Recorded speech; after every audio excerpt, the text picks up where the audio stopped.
Hey guys, have you ever wondered what happens when a civilization vanishes so completely that even its ruins become myths?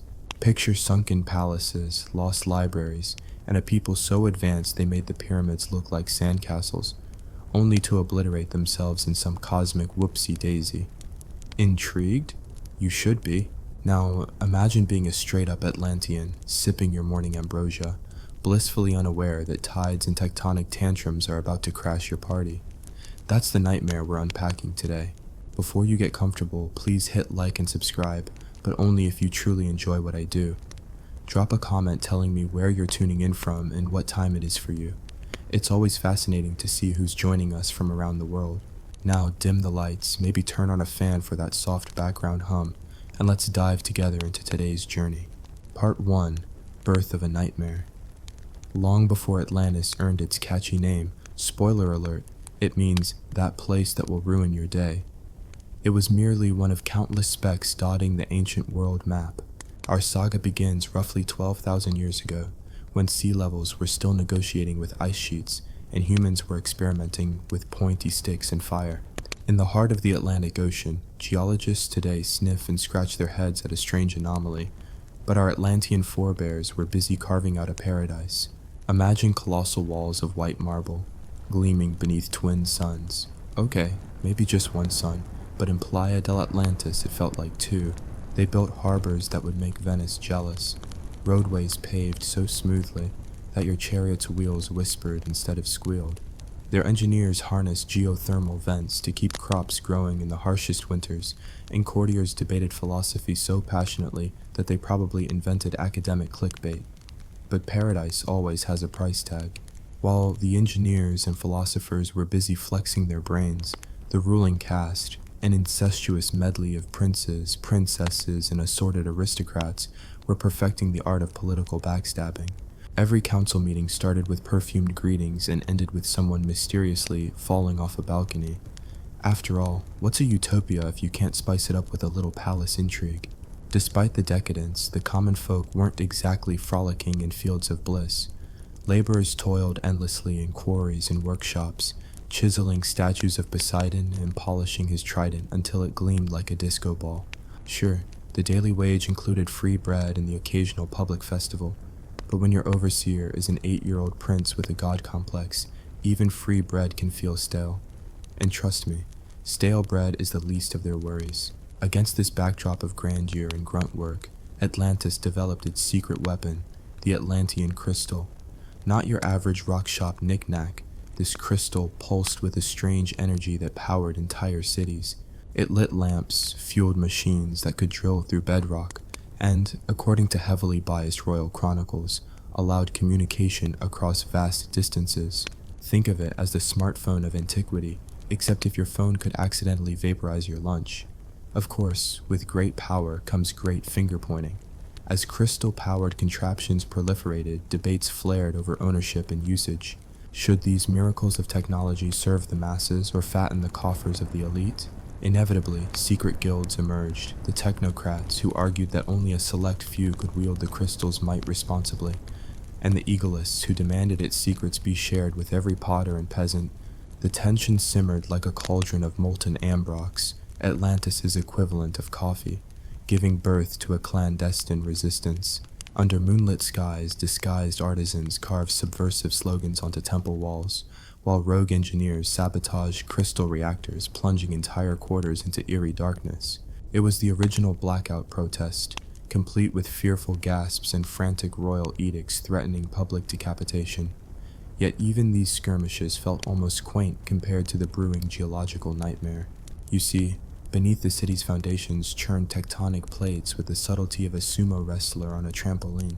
Ancient texts, ironically preserved by fire-resistant papyrus, hint at rumblings, earthquakes that jolted towers askew and fissures that spilled steam like a dragon with indigestion. In a stroke of bureaucratic brilliance, or cosmic irony, Atlantis' High Council ordered seismological studies. Unfortunately, their methods consisted of dropping rocks down holes and noting if they sounded different. Helpful? Not really. These proto-scientists concluded that the world was roughly spherical, and that Atlantis sat atop a slippery layer, best lubricated with goat fat, Go figure. Meanwhile, life above ground teetered between opulence and an Apocalypse Now audition. Street vendors hawked delicacies such as spiced squid ink pastries, while in the background, architects frantically reinforced walls with extra layers of marble and promising to get right on upgrading those sub-basements. But budgets were tight. Someone had to fund the next gladiatorial extravaganza for the entertainment of aristocrats who'd grown bored of mere chariot races.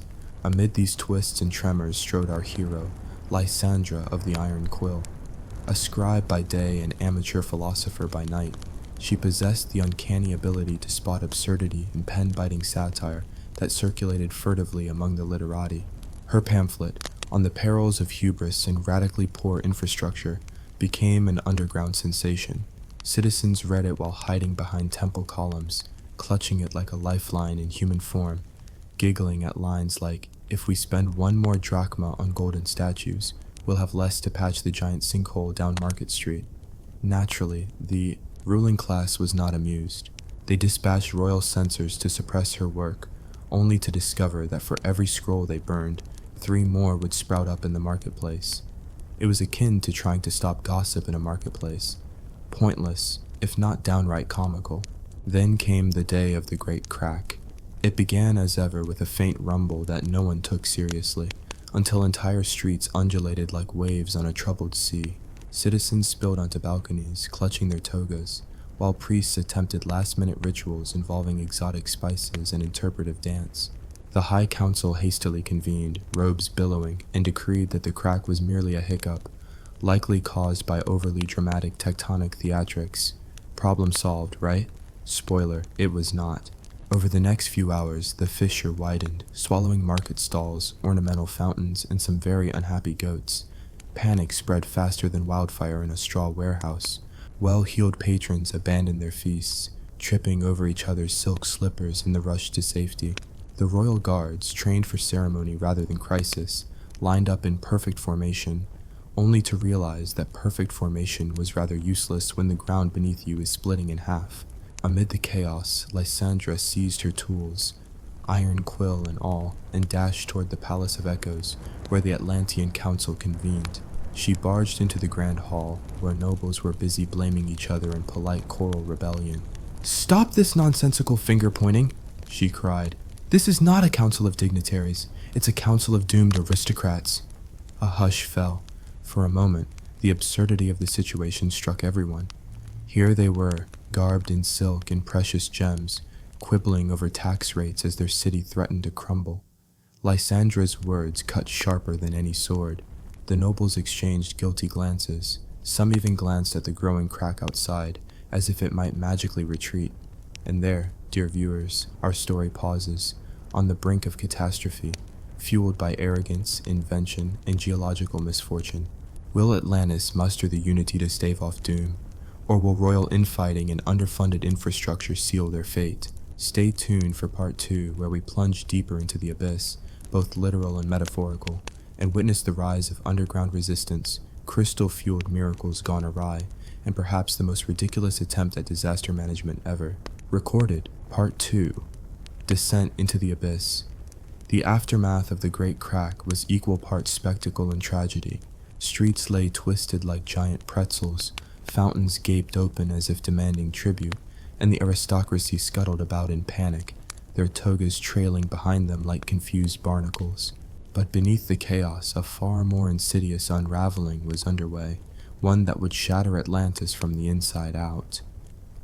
Day 1 after the crack began with a curious silence. Markets remained eerily empty as vendors huddled in doorways, exchanging rumors instead of wares. "It's the end," whispered one. "It's just the beginning," countered another. In the Palace of Echoes, Lysandra's impassioned plea had bought a fleeting unity, but unity without direction is like a ship without a rudder. It drifts, and ultimately, it sinks. The High Council, chastened but desperate to reassert control, initiated Operation Marble Mend. Their grand plan: deploy thousands of laborers, each armed with buckets of mortar and chisels, to fill the fissure before it swallowed an entire district. Grand, yes, but also hopelessly naive. For starters, mortar takes time to cure, time Atlanteans did not have. Worse, the crack was alive. It shifted, yawned wider, and occasionally snorted foul volcanic steam, like an angry dragon disturbed from slumber. Laborers found themselves shoveling mortar into black voids that seemed to consume entire cartloads overnight. Overseers barked orders while hiding behind hastily erected barricades, eyes darting as though the crack might spit them out at any moment. Meanwhile, the egoist rebels, emboldened by the collapse of central authority, seized on the chaos to escalate their campaign. Under cover of darkness, they pried crystals from reactors and replaced them with duds, smooth stones painted to look like the real thing. Entire neighborhoods were plunged into unnatural twilight when lamps sputtered and died. In the aristocratic quarters, panic metastasized into paranoia. Rumors flew that the egoists were in league with Poseidon himself, that the technocrats were sabotaging the crack repairs to monopolize crystal supply, and that Lysandra was a foreign spy hell-bent on importing monarchical overthrow. A faction of young nobles formed the Society of the Golden Trident, clad in gilded breastplates and armed with laser-like sarcasm, and determined to root out subversives. Their method? Public interrogations that resembled gladiatorial scraps, only with more shouting and fewer lions. As tensions roiled, the geological clock ticked on. Seismographs, essentially big drums with charcoal-coated stones, recorded tremors of increasing frequency and intensity. In the Royal Observatory, astrologers claimed that the alignment of Jupiter and Neptune foretold doom, while engineers muttered curses at their crude instruments. A rare moment of consensus emerged. Atlantis was literally breaking apart beneath their feet. Yet the council remained mired in bureaucracy, commissioning endless committees to study best practices for coastal disaster management. Amid the mounting madness, an unlikely alliance took shape. Lysandra, though officially persona non grata, found refuge among a ragtag coalition of artisans, scholars, and disenfranchised soldiers. They called themselves the Deep Ones, both a nod to the oceanic horrors whispered about in temple lore and a sardonic jab at their own subterranean refuge. Their hidden library, carved into a limestone cavern far beneath the city, housed forbidden scrolls on structural engineering, crystal science, and even poetry mocking the ruling elite.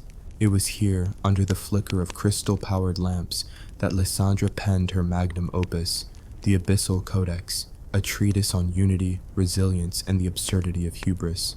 She argued that survival required teardown of old power structures, equitable distribution of resources, and genuine engagement with the common people. Also, she cheekily suggested investing in better building materials, like iron-reinforced basalt, which was apparently less prone to spontaneous yawning.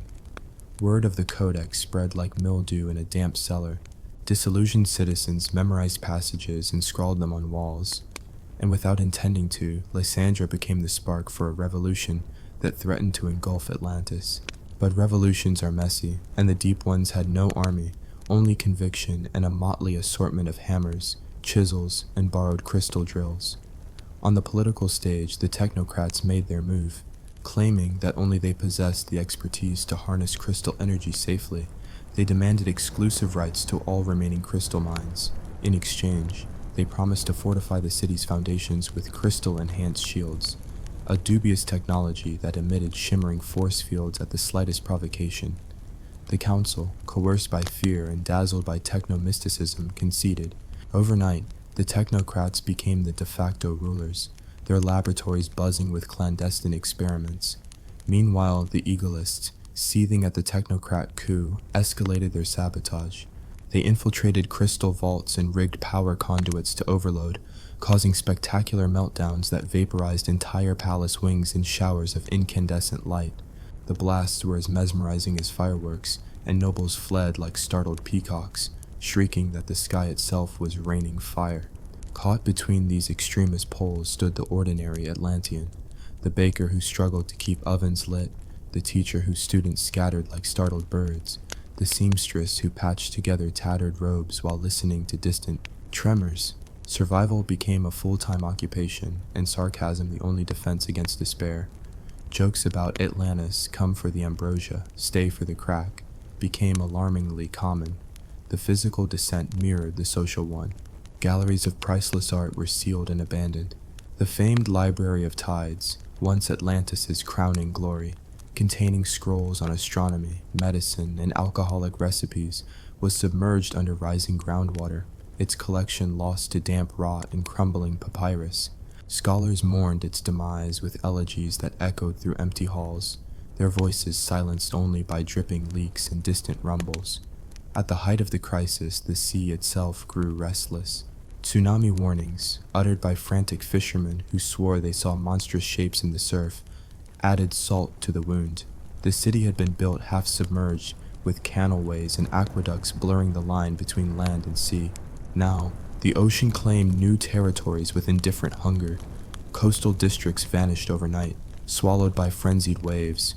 In a desperate bid to reclaim control, the technocrats unveiled their masterpiece, the Crystal Leviathan, a gargantuan mechanical serpent powered by a core the size of a chariot wheel. Its purpose, divert tsunami waves with sonic pulses and electromagnetic barriers. On launch day, high-pitched hums resonated through the harbor, and citizens gathered, hope flickering like candlelight. The spectacle lasted exactly 19 minutes. The Leviathan malfunctioned, its core oscillating erratically before erupting in a ball of radiant energy that sent shockwaves across the bay.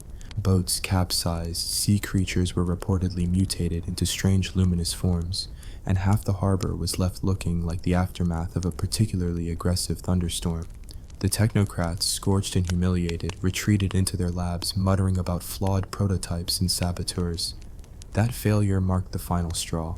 The council, now perceived as incompetent puppet masters, issued a decree, martial law.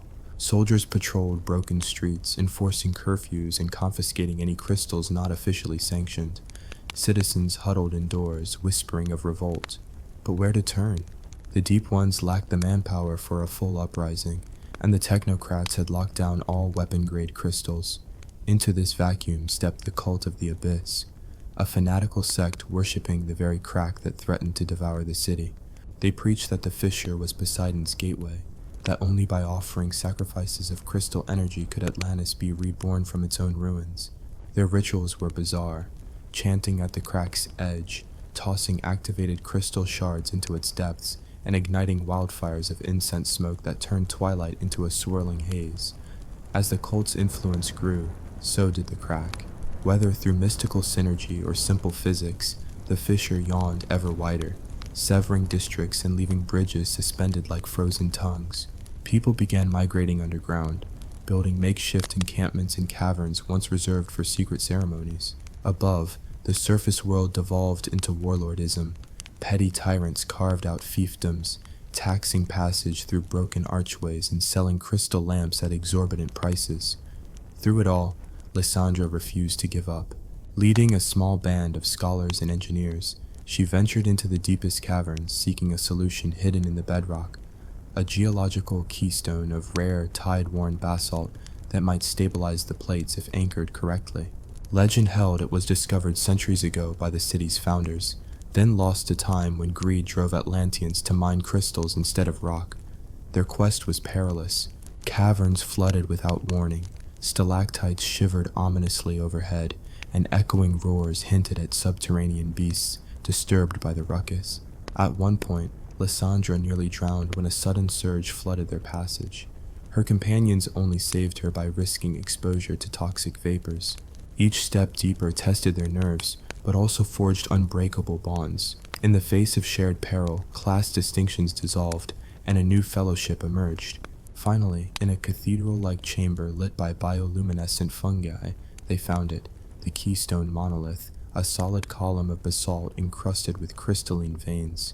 It pulsed with primordial energy, as though the earth itself beckoned them to harness its power. Lysandra and her team rigged it with harnesses and mechanical jacks, planning to haul it upwards and place it at the heart of the crack. Back on the surface, the cult of the Abyss launched their final assault. At dawn, fanatics clad in obsidian robes surged toward the fissure, brandishing flaming torches and chanting mantras.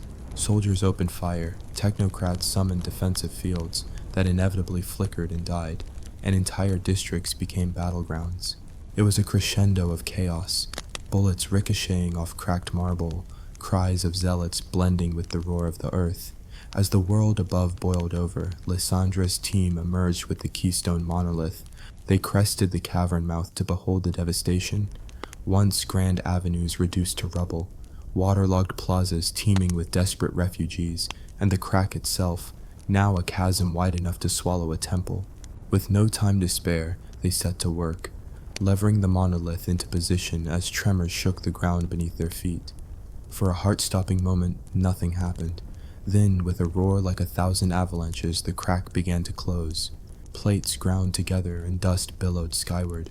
The chasm's edges, jagged and unstable mere seconds before, snapped into place like puzzle pieces. The ground leveled. The roar subsided. Silence fell. A pregnant, miraculous silence. But the victory was bittersweet. The city's surface lay irrevocably altered. Canals rerouted, districts merged or erased, monuments lost or repurposed, and the social fabric, torn beyond repair. Nobles had overplayed their hand, technocrats discredited, egoists fractured, and the cult of the abyss scattered like frightened birds. Atlantis had survived, but at the cost of everything it once was. As dawn broke over a battered, changed world, Lysandra stood atop the newly healed ground, keystone monolith at her side, and watched as survivors emerged from hiding. Some wept, some cheered, some offered grudging nods of respect. No one applauded tyrants or technocrats. Instead, they looked at each other as equals, bonded by shared peril in a common future. And there, dear viewers, our part 2 concludes. Atlantis saved by a daring few, its foundations mended but its soul forever altered. In part 3, we'll explore the uneasy rebirth that followed. How a civilization shattered by pride found hope in collaboration. How crystal science was reinvented for the many, and whether the scars of the past could be stretched into lessons, rather than pretexts for repeating old mistakes. Stay tuned, because the nightmare of yesterday becomes the cautionary tale of tomorrow. Part 3, Reforging a Shattered World. The sun rose bleary-eyed over an Atlantis that looked more like a battlefield than a beacon of civilization. Ruins smoldered in the morning light, and survivors, once draped in silk robes and laurel crowns, picked through the wreckage in tunics patched by necessity rather than fashion. Yet amid the ash and debris, a fragile hope flickered. The city had not drowned, nor had it been consumed by the abyss. It had merely been humbled. In the days following the miraculous closure of the Great Crack, Lysandra of the Iron Quill found herself thrust from underground rebel to reluctant symbol of the new era. Word of her daring descent in the keystone monolith's salvation spread like wildfire through the city's underbelly. Street artists spray-painted her likeness on marble walls, where spray paint still existed, that is, and children performed animated reenactments with sticks and scrap metal, chanting, "Lysandra leads us from the deep." Even some former nobles, sheepish and stripped of the grandeur they once wore like armor, offered her hesitant congratulations, and then promptly volunteered her for endless committees on reconstruction policy. But Lysandra, ever wary of bureaucratic trapdoors, declined most invitations. Instead, she convened gatherings in the Deep One's cavern, now enlarged to serve as an emergency council hall, where she, alongside trusted scholars and engineers, sketched out the blueprints for what they called Atlantean rebirth. Their manifesto was simple: rebuild with humility, share resources equitably, and respect the delicate balance between human ambition and nature's whims. The first order of business was crystal regulation. Gone were the days when aristocrats hoarded glowing gems like children clutching candy. Instead, community workshops were established in every district. Here, egalitarian guildmasters taught basic crystal engineering to artisans and laborers alike. Under this new model, each neighborhood had its own crystal reactor, small enough to power streetlights and communal ovens, but too modest to burn the city down if misused. The Deep Ones devised open-source schematics for safe reactor cores, complete with built-in fail-safes that would shut down operations at the first sign of overheating. Understandably, some technocrats bristled. They attempted to reassert control by claiming that untrained hands would spark apocalypse. Their thinly veiled threat, "If you empower everyone, you empower no one," fell flat in a populace still smarting from years of secrecy. In a series of town hall debates, ordinary citizens reminded the old guard that trust, like concrete, sets fastest when poured evenly. Even the last pockets of noble resistance found themselves on the back foot. The grand estates of yesteryear were repurposed into co-housing complexes, where former lords shared courtyards with blacksmiths and bakers. Meanwhile, the underground library was resurrected as the grand archive of echoes, its scrolls and tomes redacted only to remove passages advocating for absolute power or encouraging reckless crystal experimentation. In their place, Lysandra's satirical pamphlets joined practical manuals on tectonic monitoring, and best of all, an atlas of surviving flora and fauna that offered recipes for synthetic fertilizers promising to revive scorched fields. Agriculture, after all, was the backbone of Atlantean survival. The tectonic turmoil had shattered irrigation channels, and seawater intrusion had salted once fertile plains. The deep ones partnered with coastal farmers to implement raised beds lined with crushed basalt, an idea Lysandra had gleaned from her subterranean expeditions. The basalt acted like a sponge filter, letting fresh water seep through while blocking salt. Crops that had withered under brine, wheat, barley, and olives, sprouted anew, their tendrils reaching for the sun as if in celebration. Community granaries filled slowly but steadily, and the scent of baking loaves once again drifted through narrow alleyways. Yet rebuilding city and fields was only half the battle. The specter of the cult of the abyss still lurked in shadowy corners, its fanaticism undeterred by material defeat. With the cracks sealed, their prophecies seemed falsified. No miraculous floods, no new portals to Poseidon's realm. Yet they continued to preach that Atlantis must suffer before it could be reborn. They staged torchlit processions through drained canals, chanting for sacrifice and vengeance. Their leader, a gaunt figure known only as the Oracle of the Rift, claimed that the Keystone Monolith violated a sacred covenant, and that rising tides would soon reclaim what was stolen. To counter this, Lysandra endorsed a policy of open silence. Rather than banish or punish dissenters, the new council invited them to dialogue. They offered the cult's adherents access to the Grand Archive, hoping exposure to practical knowledge would quell mystical fervor. True enough, many cultists, once they encountered scientific explanations for tremors and tides, found their zeal deflating faster than a leaky crystal balloon.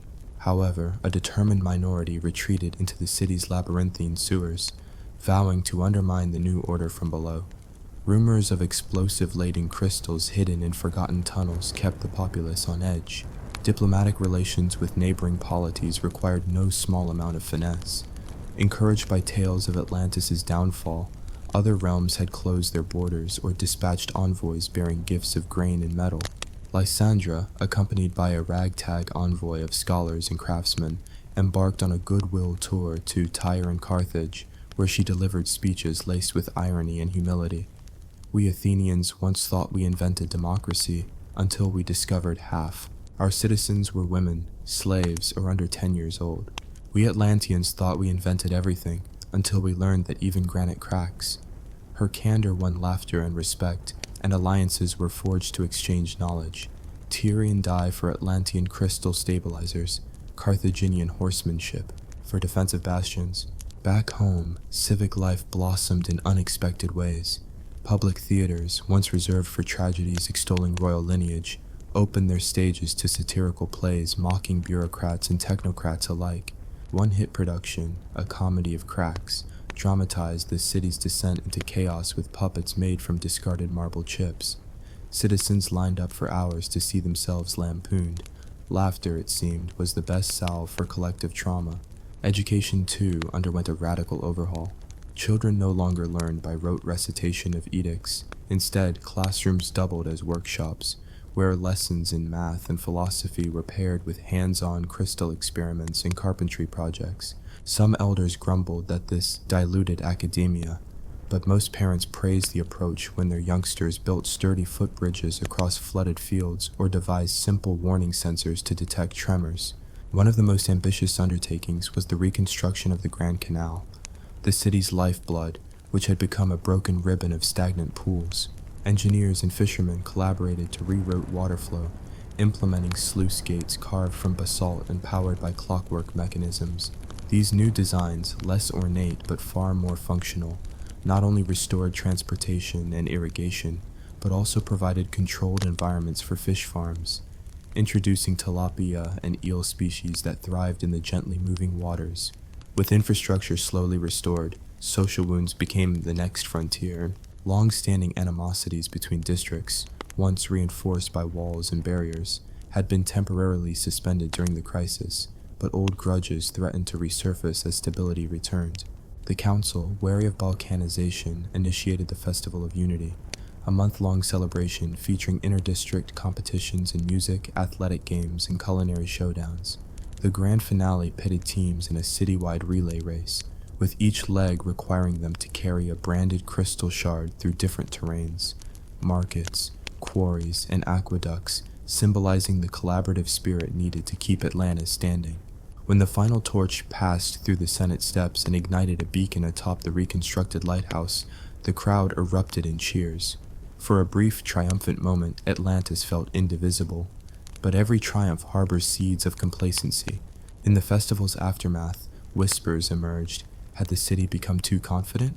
Observers noted that the new basalt reinforcements, while effective, lacked the aesthetic grandeur that had once defined Atlantean architecture. Critics accused the council of forsaking beauty for utility, warning that a civilization without art is like a body without a soul. Lysandra, ever the satirist, quipped in the council chamber, "Better to have a sturdy bridge than a pretty one that snaps mid-crossing, though I won't argue you can't have both if you fund the artists to help the engineers." Her remarks spurred the creation of the Artisan Engineer Guild, where sculptors and architects partnered to adorn functional structures. Columns supporting aqueducts were carved into spirals of marine motifs. Basalt blocks in public squares were polished into geometric patterns that caught sunlight like crystalline prisms. The resulting aesthetic, blending rugged material with refined craftsmanship, became the hallmark of post-crack Atlantis. Meanwhile, the subterranean threat of the surviving cult factions demanded vigilance. Small skirmishes erupted along sewer tunnels, with mutinous cultists attempting to spark minor quakes by detonating destabilized crystal charges. In response, Lysandra authorized the creation of the Title Guard, a volunteer corps of engineers and soldiers trained in both combat and crystal science. Equipped with earthen pilot lights and shock-absorbing boots, they mapped underground passages and neutralized hidden explosives. Their motto, "From the depths we protect the heights," was painted on their armor, second only to "Keep your friends close and your crystals closer."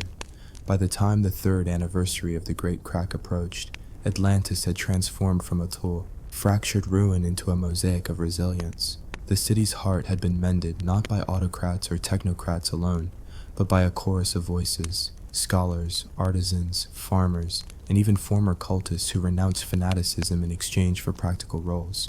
Lysandra, whose name had once been whispered in fear by nobles, walked the streets freely, pausing to chat with schoolchildren or inspect a new crystal-powered street lamp.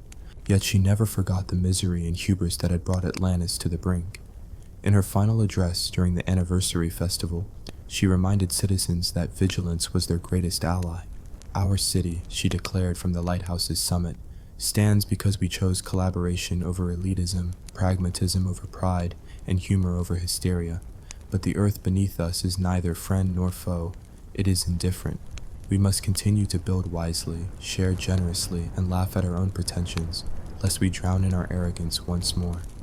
And so, as the sun set on a city reborn, Atlanteans raised their glasses, some filled with spiced honey wine, others with fortified crystal elixir, and toasted to the future. Their cheers echoed against marble and basalt alike, a testament to a civilization that had danced on the edge of oblivion and chosen collectively to step back. In Part 4, we will delve into the long-term legacy of Atlantean rebirth, how a culture forged in disaster influenced the wider world, the myths that sprang from their scars, and whether the lessons of Atlantis echoed through history or were buried, like a forgotten crystal, beneath layers of time. Stay tuned for the final chapter of this sunken saga. Part 4, Echoes Beneath the Waves. In the years after the Festival of Unity, Atlantis became a living testament to the alchemy of disaster and determination. Its rebuilt streets, now a tapestry of basalt and marble woven together like a stubborn patchwork blanket, buzzed with life that neither royalty nor revolution could have engineered alone. The scars of the past remained etched into every boulevard and canal. Yet Atlanteans learned to see those scars not as reminders of failure, but as symbols of collective resilience. What follows is the long-term legacy of Atlantean rebirth, how their phoenix-like revival shaped the wider world, how myths crystallized from memory, and whether the pain of survival truly forged enduring wisdom, or merely another layer of mythic hubris. First, word of Atlantis' miraculous recovery spread far beyond its battered harbor. Envoys from distant kingdoms had once arrived bearing condolences, but soon they returned with envoys of a different sort.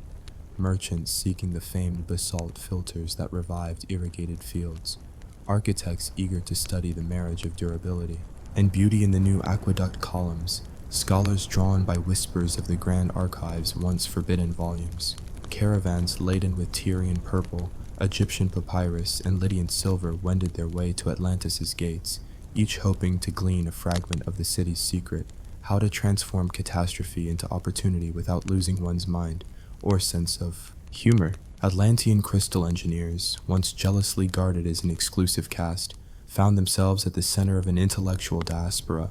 They traveled to Carthage to advise on harbor defenses, to Minoa to help manage earthquake-prone islands, even westward to the nascent Hibernian settlements, where they taught rudimentary crystal-powered lighting. In exchange, they imported new botanical specimens, peppercorn vines from the Indian Ocean, sunflowers from the distant steppe highlands, that enriched their own cuisine and spurred novel agricultural experiments. The crystal reactors in these foreign lands were scaled modestly, of course. No distant capital wanted its populace inadvertently cooked by a runaway energy surge.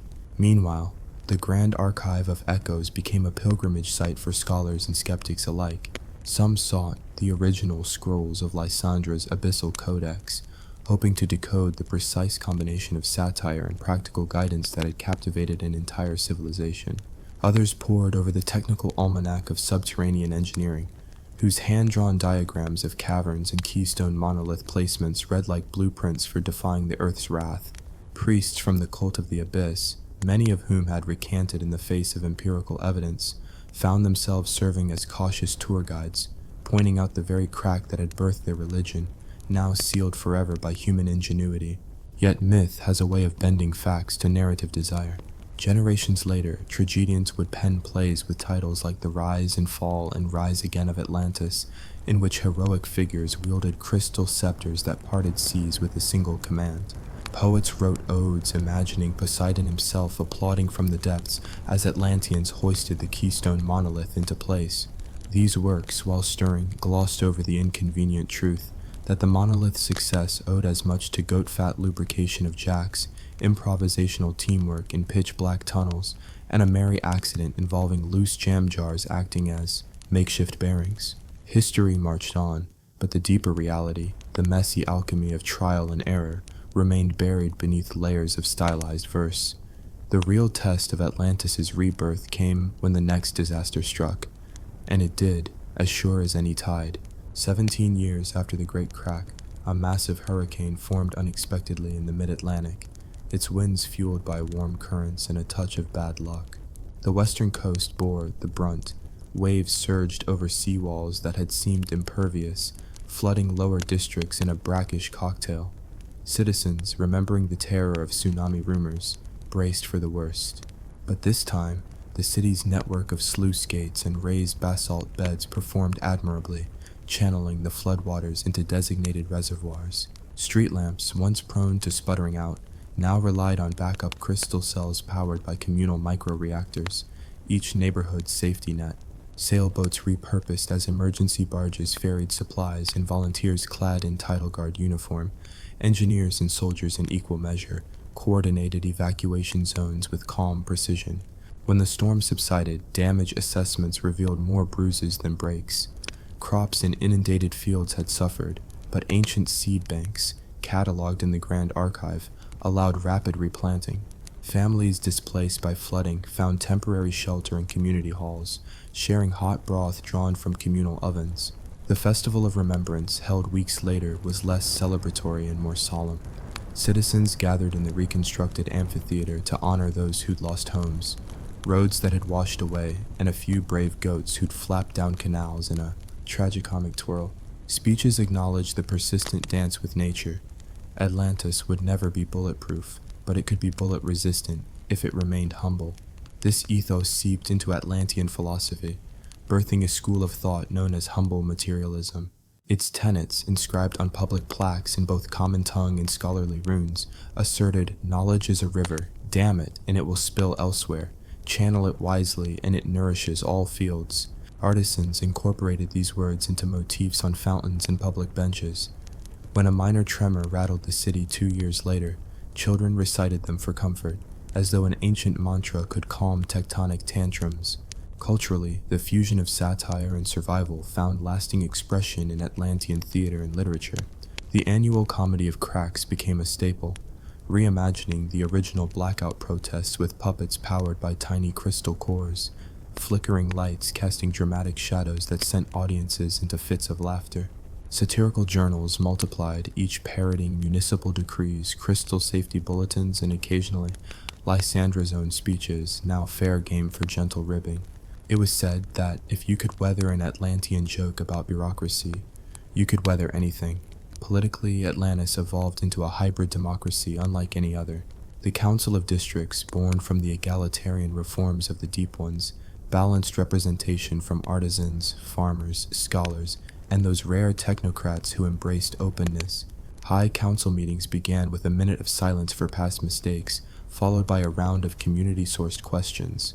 Proposals required not just supermajority votes, but also public demonstrations. A prototype crystal reactor for infrastructure projects, a bread-baking contest to ensure agricultural subsidies worked in practice, or a mock torrent fed by sluice gates to test flood controls. Politicians who tried to circumvent these experiential requirements found their mandates revoked by citizen panels quicker than you could say imperial hubris. Socially, the old chasm between elite and commoner remained bridged by daily reminders of shared struggle.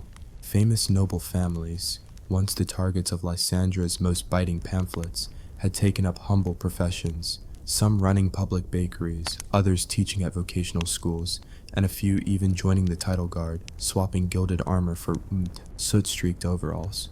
Their children grew up alongside blacksmiths' apprentices, learning not to assume privilege. Local rumors claimed that a Duke of Vespertine had once been caught singing sea shanties in a tavern, prompting him to quip in his memoir, "If you can't laugh at yourself, you might as well drown in your own pomposity." Of course, no story of rebirth is without its detractors. A small but vocal faction, the Neo-Atlantis, argued that the city had sacrificed too much soul for the sake of safety. They produced pamphlets lamenting the loss of grand statues and the shift from epic marble to dull basalt, calling for periodic monumental revivals involving gilding, carving, and the occasional sacrificial drama. Their rallies featured reenactments of the old palace intrigue, complete with fake poison chalices and balcony slips, until someone pointed out that reenacting decapitation wasn't great for public hygiene. Eventually, Neo-Atlantis demands were largely dismissed as nostalgia-driven theatrics, but their existence served as a reminder that memory itself can become a battleground. Perhaps the most profound legacy, however, was the Atlantean approach to revisionist history. Rather than erasing blemishes, they embraced them. Educational curricula paired lessons on geometry with case studies of the Great Crack.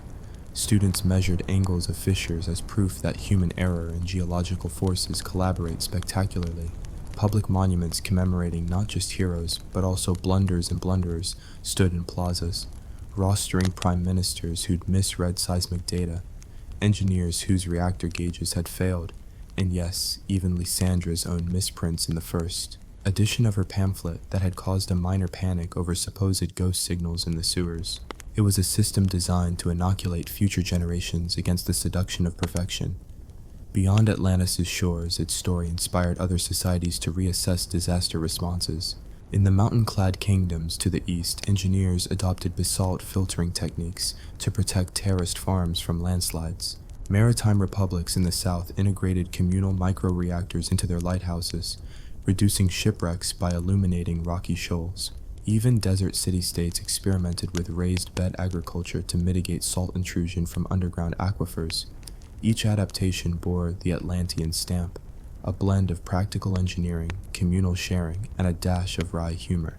Centuries later, when Atlantis herself finally slipped beneath the waves, whether due to tectonic inevitability or the whims of a forgotten war god, the ruins that divers uncovered told a nearly unique story. They found intact basalt aqueducts encrusted with coral overgrowth, amphitheaters whose seats bore graffiti satirizing long-dead governors, subterranean libraries whose stone vaults exhibited deliberate venting shafts to prevent moisture damage. Above all, they discovered dozens of inscribed plaques bearing the dictum, "We dared, we failed, we rebuilt, we laughed." Archaeologists puzzled over the final fate of Lysandra's descendants, but no clan had claimed exclusive stewardship over her memory. Instead, fragments of her codex had traveled the world, translated into dozens of tongues, its opening lines. In the beginning, they built so much they forgot to listen to the rumble, reverberating as both cautionary myth and guide to collective action. And so ends the sunken saga of Atlantis, a civilization that soared to dizzying heights of technology and decadence, plummeted into chaos by its own ambition, and rose again, scarred, wiser, and with a sense of humor intact. Its legacy is woven into the bedrock of human ingenuity, that we may outsmart nature only by respecting its indifference, that true power lies not in hoarded secrets but in shared knowledge, and that sometimes the greatest monument we can build is a community willing to laugh at itself in the face of ruin. May these lessons, whispered through the tides of time, remind every civilization that the nightmare of yesterday can become the guidebook for tomorrow, provided we remember to write the footnotes.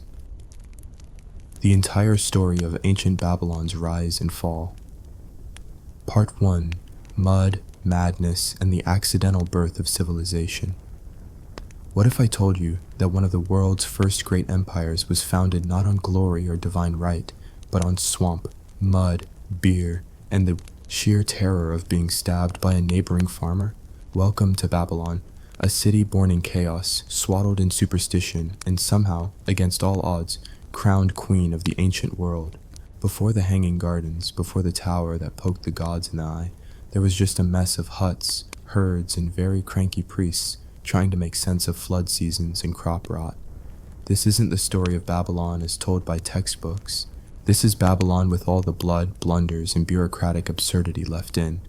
Long before it was a metropolis of marble and myth, the land of Babylon was just wet, soggy, mosquito-choked, miserable. The southern plains of Mesopotamia, where the Tigris and Euphrates rivers like to fight each other for custody of the land, produced the occasional decent barley crop and a whole lot of existential dread.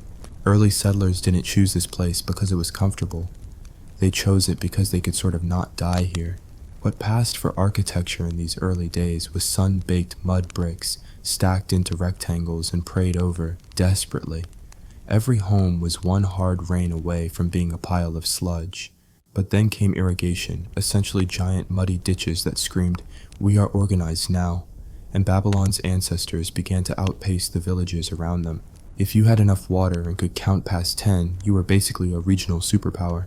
Out of this soup of reed huts and river logic emerged the Akkadians, Sumerians, and Amorites, all of them having aggressive opinions about who invented civilization. The Sumerians kept inventing things, writing, beer, taxes, only to be steamrolled by a new wave of invaders every few generations. Babylon, originally just a backwater town with a nice view of the stars and a temple that didn't collapse every flood season, was barely a blip, until someone made the glorious mistake of making it matter. That someone was Sumu Abum, an Amorite chieftain with more ambition than army. Around 1894 BCE, he seized Babylon in what historians generously call a dynastic move, and what contemporaries probably called a very messy Thursday. His descendants, particularly the infamously thorough Hammurabi, decided that Babylon was going to be it, the city that would bring order to a region famous for gods who threw tantrums and kings who died suspiciously fast. Ah, Hammurabi, the man who took the phrase "write that down" to obsessive levels. By the time he was done, Babylon wasn't just a city, it was a legal system with a skyline. His famous code, 282 laws, chiseled into a black basalt pillar like an angry to-do list, covered everything from murder to how much beer a worker should get. 1 liter per day, minimum, civilization. The punishments were, let's say, memorable. Eye for an eye, tooth for a tooth, death for just about anything else. It was justice by blunt force and surprisingly well-organized stonework, but Hammurabi was more than a legislative buzzkill. he was a master propagandist. He made sure every city he conquered heard not just his name, but his divine mandate, broadcast like an ancient radio station carved into temples. Hammurabi, shepherd of the people, chosen of the gods, destroyer of cities, occasional gardener. Under his rule, Babylon exploded into a regional juggernaut, swallowing rival city-states like a bureaucratic black hole. And unlike previous kings who left their enemies' gods intact, just in case, Hammurabi hauled them back to Babylon like trophies. The message was clear: your gods now work here. The city swelled, temples rose, markets boomed. Priests got fat on grain taxes, and astronomers nervously charted stars while pretending not to panic every time Mars twitched. Babylon had become a fusion of science, superstition, and spreadsheets. And yet, despite the grandeur, the city still stank. Open sewers, pit latrines, and goat herds in the palace courtyards ensured that divine glory always came with a whiff of manure. After Hammurabi's death, Babylon did what all great empires do when their genius founder kicks the clay pot. It started falling apart. His successors inherited the throne, the city, and none of the charisma. The outer provinces began looking at Babylon less as a capital and more like a distant relative who keeps asking for grain and never pays it back. The empire cracked. By 1595 BCE, the Hittites, the ancient world's equivalent of a surprise punch in the face, stormed in from Anatolia, looted the city, and promptly left. Why? Because Babylon was rich, tempting, and deeply, deeply annoying to govern. The Kassites moved in after, not as conquerors, but as reluctant landlords. They ruled for centuries in what can only be described as light administrative cosplay. They adopted Babylonian culture so thoroughly that even they forgot where they came from. Their greatest legacy, not collapsing completely. Yet even under the Kassites, Babylon was never quite stable. It was like a glorious sand-blasted Jenga tower, impressive, but always one bad trade deal away from falling. Floods returned. Rival cities like Assur and Elam lurked in the background, sharpening their knives and waiting for the moment Babylon dropped the irrigation ball. And drop it, they did. In one of the great humiliations of ancient politics, Elamite raiders captured the statue of Marduk, Babylon's chief god and all-purpose divine mascot. This wasn't just religious blasphemy, it was psychological warfare. Babylon without Marduk was like Rome without Jupiter, or Vegas without neon. Priests scrambled to explain how the god could be spiritually present while physically kidnapped. Sacrifices doubled, so did excuses. But Babylon didn't die. It simmered. Its culture, its language, its laws, they spread like mold in a damp temple. Even as foreign rulers came and went, Babylon stayed a name worth saying in reverent or fearful tones. Everyone who conquered Mesopotamia eventually ended up ruling from Babylon, whether they liked it or not. Why? Because even half dead, Babylon still had that cursed glow. As the first millennium BCE approached, the city entered a chaotic adolescence. Dynasties rose and fell like bad harvests. Assyrians stomped in and out with increasing regularity, using Babylon as both a pet project and punching bag. Kings like Sennacherib tried to obliterate the city entirely, because nothing says peace and unity like flooding a sacred metropolis with the Euphrates and salting its ruins. Yet Babylon always rebuilt. In part 2, we'll meet Nebuchadnezzar II, the king with the ego of a mountain and a flair for interior design. As Babylon reaches its insane, gold-dripping, paranoia-soaked peak, there will be towers, gardens, ghost gods, and one very awkward dinner party in the Book of Daniel. Stay tuned, the worst is yet to come. The entire story of ancient Babylon's rise and fall, Part 2, Gold, Gardens, and Glorious Madness. When we last left Babylon, it was limping through centuries of invasion, political whiplash, and theological trauma. The Kassites tried their best. The Elamites stole the city's god, and Assyrian kings occasionally stomped through like angry elephants in a marketplace. But Babylon, that glorious fever dream of mud and ambition, refused to stay dead. Like a cursed phoenix, it rose again, only this time, with a gold-plated ambition and a king who turned vanity into urban planning. Enter Nebuchadnezzar II, the man who saw Babylon not as a city but as a divine stage upon which to scream, "Look what I did." Nebuchadnezzar's reign, 605 to 562 BCE, was Babylon's golden hour, and by golden, we mean literally slathered in wealth and decorative overkill. A man of military might and architectural obsession, he conquered Judah, flattened Jerusalem, and dragged the best and brightest captives back to Babylon like particularly valuable houseplants. Among them, a group of scribes and prophets who would later write books that made Nebuchadnezzar a household name in every Sunday school on earth. But let's not get ahead of ourselves. Babylon under Nebuchadnezzar was a marvel. He expanded the city to a staggering size, built colossal walls thick enough for chariots to race atop, because why not? And slapped his name on every brick like a Mesopotamian narcissist with a pottery fetish. Seriously, over 15 million bricks stamped with Nebuchadnezzar, king of Babylon, have been found. Historians suspect the man was less interested in humility and more interested in immortalizing his real estate portfolio. And then there were the Hanging Gardens. Or were there? According to later Greek writers, Babylon boasted an artificial mountain of lush, green paradise suspended in midair, built by Nebuchadnezzar for his homesick Median wife. It was a love letter in limestone and irrigation engineering. Problem is, no Babylonian records mention this. None. Not even a BTW built a floating forest today. So either the Greeks made it up, or the Babylonians were just that chill about building one of the 7 wonders of the world. Modern archaeologists have argued the gardens may have actually been in Nineveh, built by the Assyrians. But hey, when has a good myth ever let the truth get in the way? Regardless, Babylon under Nebuchadnezzar was a cosmic theme park of grandeur and anxiety. The Ishtar Gate, towering, blue-glazed, and covered in golden lions and dragons, was both an architectural flex and a not-so-subtle message to enemies. Yes, we own lapis lazuli. Tremble. Temples like the Esagila rose toward the heavens, dedicated to Marduk, the city's favorite god, now safely back from his Elamite kidnapping tour. Priests resumed their rituals with fervor, lighting fires, chanting incantations, and measuring the movements of stars like divine accountants. Yet beneath the glory bubbled a relentless unease. Nebuchadnezzar was famously unstable, prone to divine visions, prophetic dreams, and what some modern scholars would describe as a raging case of messianic burnout. The Book of Daniel, composed centuries later but grounded in real Babylonian anxieties, portrays him as a tyrant who built a 90-foot golden statue of himself and demanded worship, because nothing screams secure leader like forced idolatry and spontaneous furnace threats. In one particularly unhinged episode, the king supposedly lost his mind, crawled on all fours, and lived like a beast for 7 years, eating grass and mumbling apocalyptic dreams. Biblical exaggeration? Perhaps. But even without divine punishment, Babylonian politics had all the mental health support of a haunted pyramid. Power here was borrowed from capricious gods, and rulers walked a razor-thin line between glory and obliteration.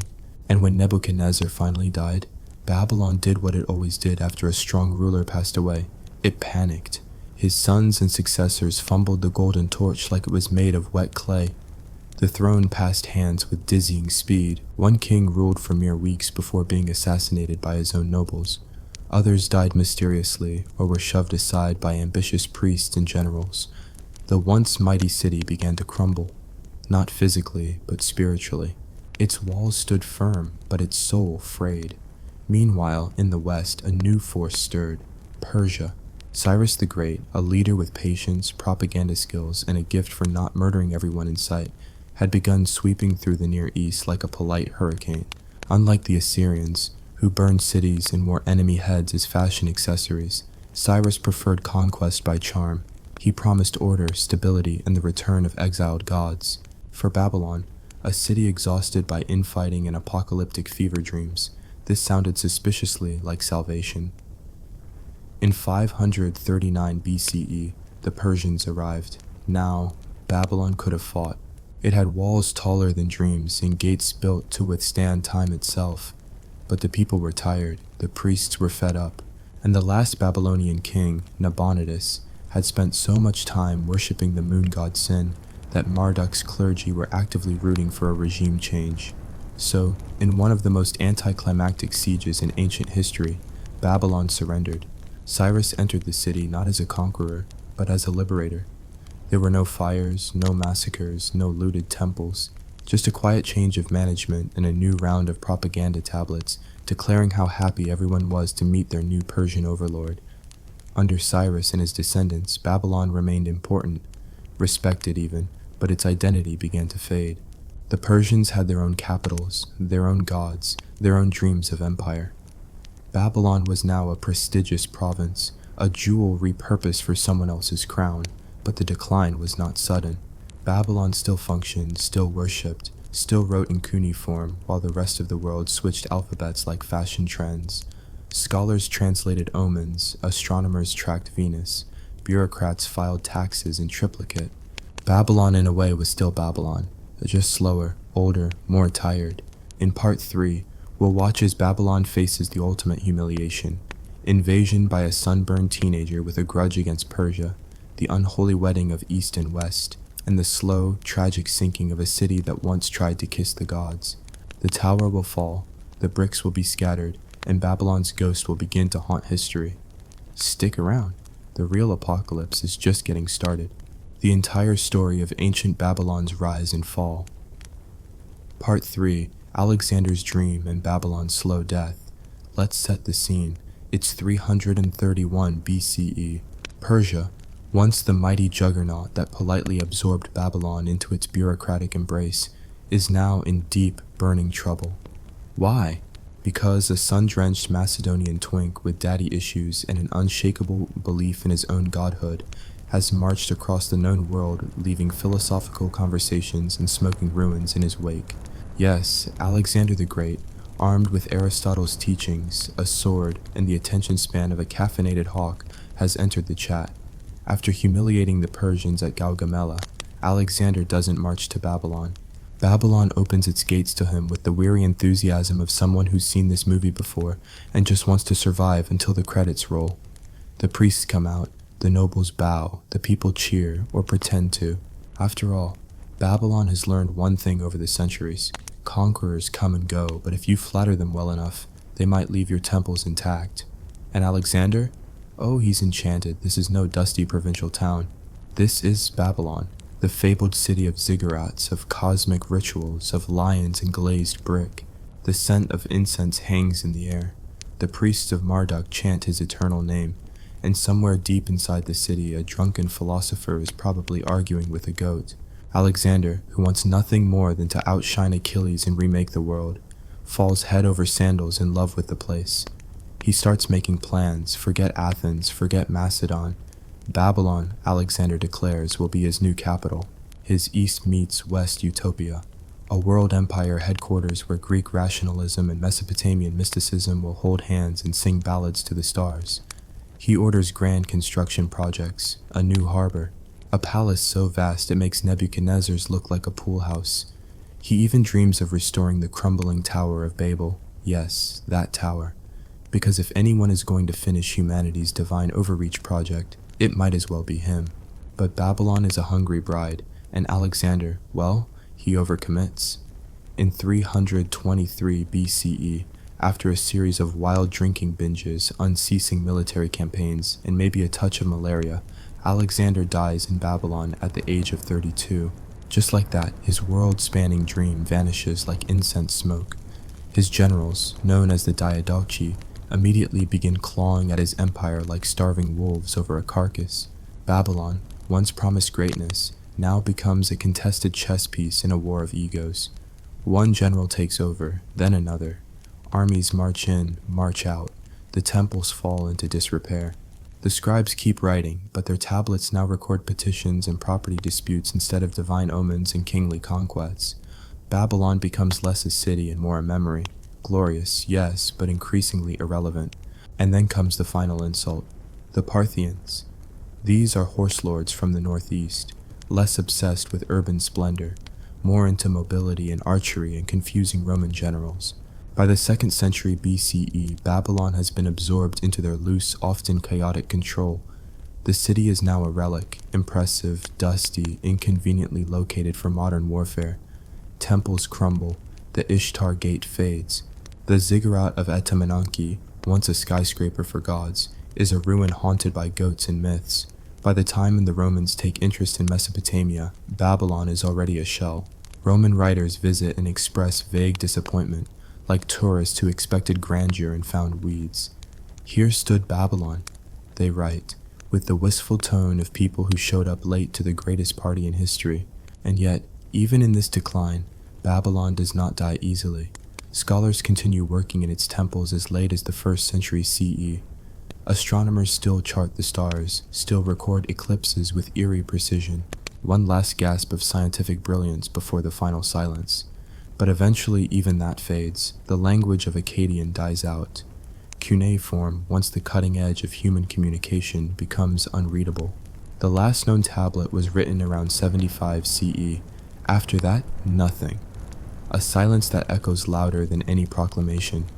Babylon, city of kings and ghosts, finally vanishes beneath the sands and centuries. And that could have been the end. But Babylon, being Babylon, refuses to stay forgotten. For centuries it haunted every empire that followed. Alexander's successors spoke its name in reverence. Medieval travelers claimed to see the ruins and feel a chill. Christian and Muslim writers pointed to it as a cautionary tale, a monument to hubris, sin, and celestial judgment. It became an idea, a metaphor, a theological scapegoat. Babylon, city of confusion and pride, the harlot of revelation, the mother of exiles and excess. In other words, Babylon became immortal by failing spectacularly. Even in modern times, it hasn't gone quietly. Saddam Hussein tried to rebuild parts of it, stamping his own name on bricks like a bad sequel to Nebuchadnezzar. Archaeologists dug up pieces of the Ishtar Gate and shipped them to Berlin. Tourists wander the baked ruins and try to picture the glory that once stood there, but the glory is gone. What remains are fragments, dusty tablets, worn foundations, a reconstructed gate behind museum glass, and stories, wild, magnificent stories, about a city that reached for the heavens and paid the price.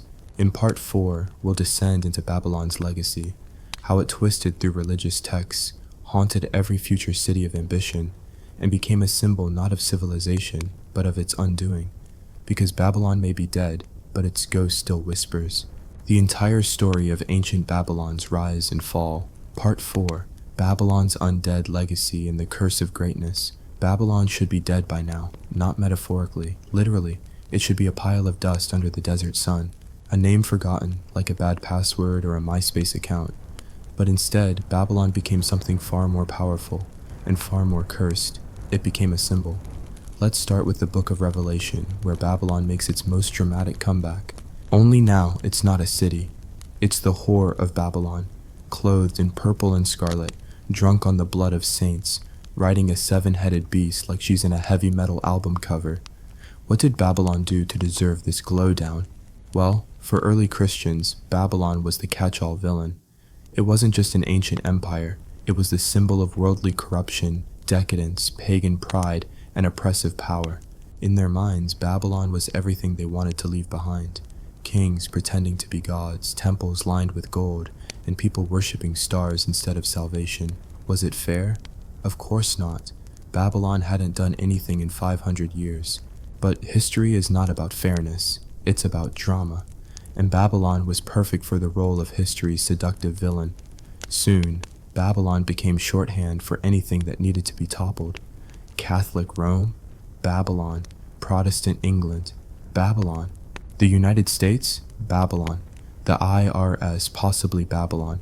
Every era projected its fears onto the city's ruins, dressing them in contemporary anxieties. Babylon wasn't just a place anymore, it was a mirror, and no one ever liked what they saw in it. But even outside of apocalyptic fan fiction, Babylon's ghost kept walking. Archaeologists in the 19th century, with pickaxes and delusions of grandeur, decided to dig it back up. They hacked through sand and time, eager to resurrect the lost world of the East, though mostly to impress other Europeans at dinner parties. What they found was chaos. The city didn't give up its secrets easily. Thousands of cuneiform tablets written in dead languages lay scattered like cosmic receipts. Ziggurats collapsed into puzzles. Broken statues stared blankly. And the Ishtar Gate, oh that beautiful blue-tiled gate with lions marching forever, was slowly dismantled and shipped to Berlin, because colonialism said this would look great in our lobby. But the scholars kept at it. By the 20th century, Babylon was no longer just myth. It had history. Kings had names, wars had dates, and gods had tax records. They translated Hammurabi's code, they pieced together myths, and they realized something both exhilarating and terrifying. Babylon was us, not in the we all have a ziggurat inside kind of way, but in the sense that this was one of the first cities to attempt everything we now take for granted: government, bureaucracy, law, architecture, astronomical observation, writing systems, even petty office politics. The Babylonians were the original 9-to-5ers. They invented both astrology and accounting, which means they ruined and organized our lives in equal measure. But here's the dark punchline. For all its genius, Babylon still fell. It fell because of drought, because of war, because of overambition and internal strife and leadership that mistook divine right for divine competence. It fell despite centuries of writing, planning, engineering, praying, sacrificing, building. Babylon was everything a human civilization could be, and it still broke under the weight of time and human error. Which brings us to Saddam Hussein, because why not end with something truly absurd? In the 1980s and 90s, Saddam decided he was the reincarnation of Nebuchadnezzar II, not in a fun cosplay kind of way, in a build a new palace on the ruins of the old one and carve my name on every brick kind of way. He tried to restore Babylon as a symbol of national pride. Grand amphitheaters were built, tour guides rehearsed their lines. Some of the ancient walls were rebuilt with modern cement, and Saddam's name stamped on them, just like Nebuchadnezzar once did, because ego and irony never go out of style. It didn't end well. The Gulf Wars turned Babylon's ruins into military camps. Tanks rolled across 4,000-year-old foundations. Helicopters kicked up dust from clay tablets still unread. And the ghost of Babylon, already weary from centuries of misrepresentation, sighed once again and pulled her veil tighter. Today, the city is mostly quiet. You can still visit parts of it. You can walk where gods were once born, where kings once ruled, where scribes once etched the sky onto tablets, but it's no longer a city. It's a skeleton wearing the crown of a forgotten empire, a cautionary tale, a mirage, but also a beginning, because without Babylon, there is no story of law, no recorded myth, no astronomy, no idea of a city as something more than just clustered huts. Babylon gave us bureaucracy and bread rations and zodiac signs and the first known map of the world. It gave us order, and in a beautifully bitter twist, it gave us the first recorded evidence that human beings are entirely incapable of maintaining that order for very long. So what is Babylon, in the end? It's a dream and a warning, a wonder and a ruin. It's the voice that whispers from the past, "We were mighty, and we still fell." It's the memory that makes every new capital tremble a little. It's the reminder that no matter how high you build your ziggurat, someday someone's goat will be chewing on it. And maybe, just maybe, that's the most human thing of all. Hey guys, did you know humanity once tried to build a tower so tall it offended God himself? And the result was every single human language on Earth today? That's right. One ancient construction project led to your autocorrect fails, your high school French trauma, and why you can't understand IKEA instructions. Welcome to the bizarre, hilarious, and haunting tale of the Tower of Babel. In the beginning, everyone spoke the same language. That sounds like paradise, until you remember how awful humans can be when they actually understand each other. Fresh out of the flood, the survivors of Noah's Ark, basically humanity's weird boat-bound reboot, decided they weren't fans of divine interference. They wanted permanence, unity, a monument to their glory that even the heavens couldn't ignore. So they wandered into a dry stretch of Mesopotamian nothingness, flat land with zero ocean views, and said, "Here, this is the spot where we'll defy the divine." And what did they decide to build? A tower, but not just any tower.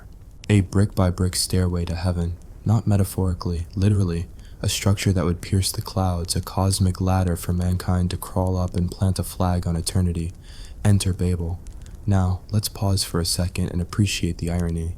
These people weren't architectural engineers. They weren't astrophysicists. They were post-Diluvian nomads with mud bricks, zero OSHA regulations, and a dream.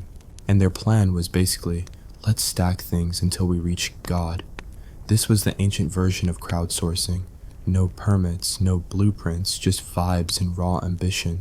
They baked bricks in kilns, slathered them with bitumen, nature's sticky black duct tape, and piled them high. The motto? Let's make a name for ourselves. Not, let's survive the next flood, or let's invent plumbing. Number. Reputation first, existential logistics later. You have to admire the nerve. But here's where the story splits.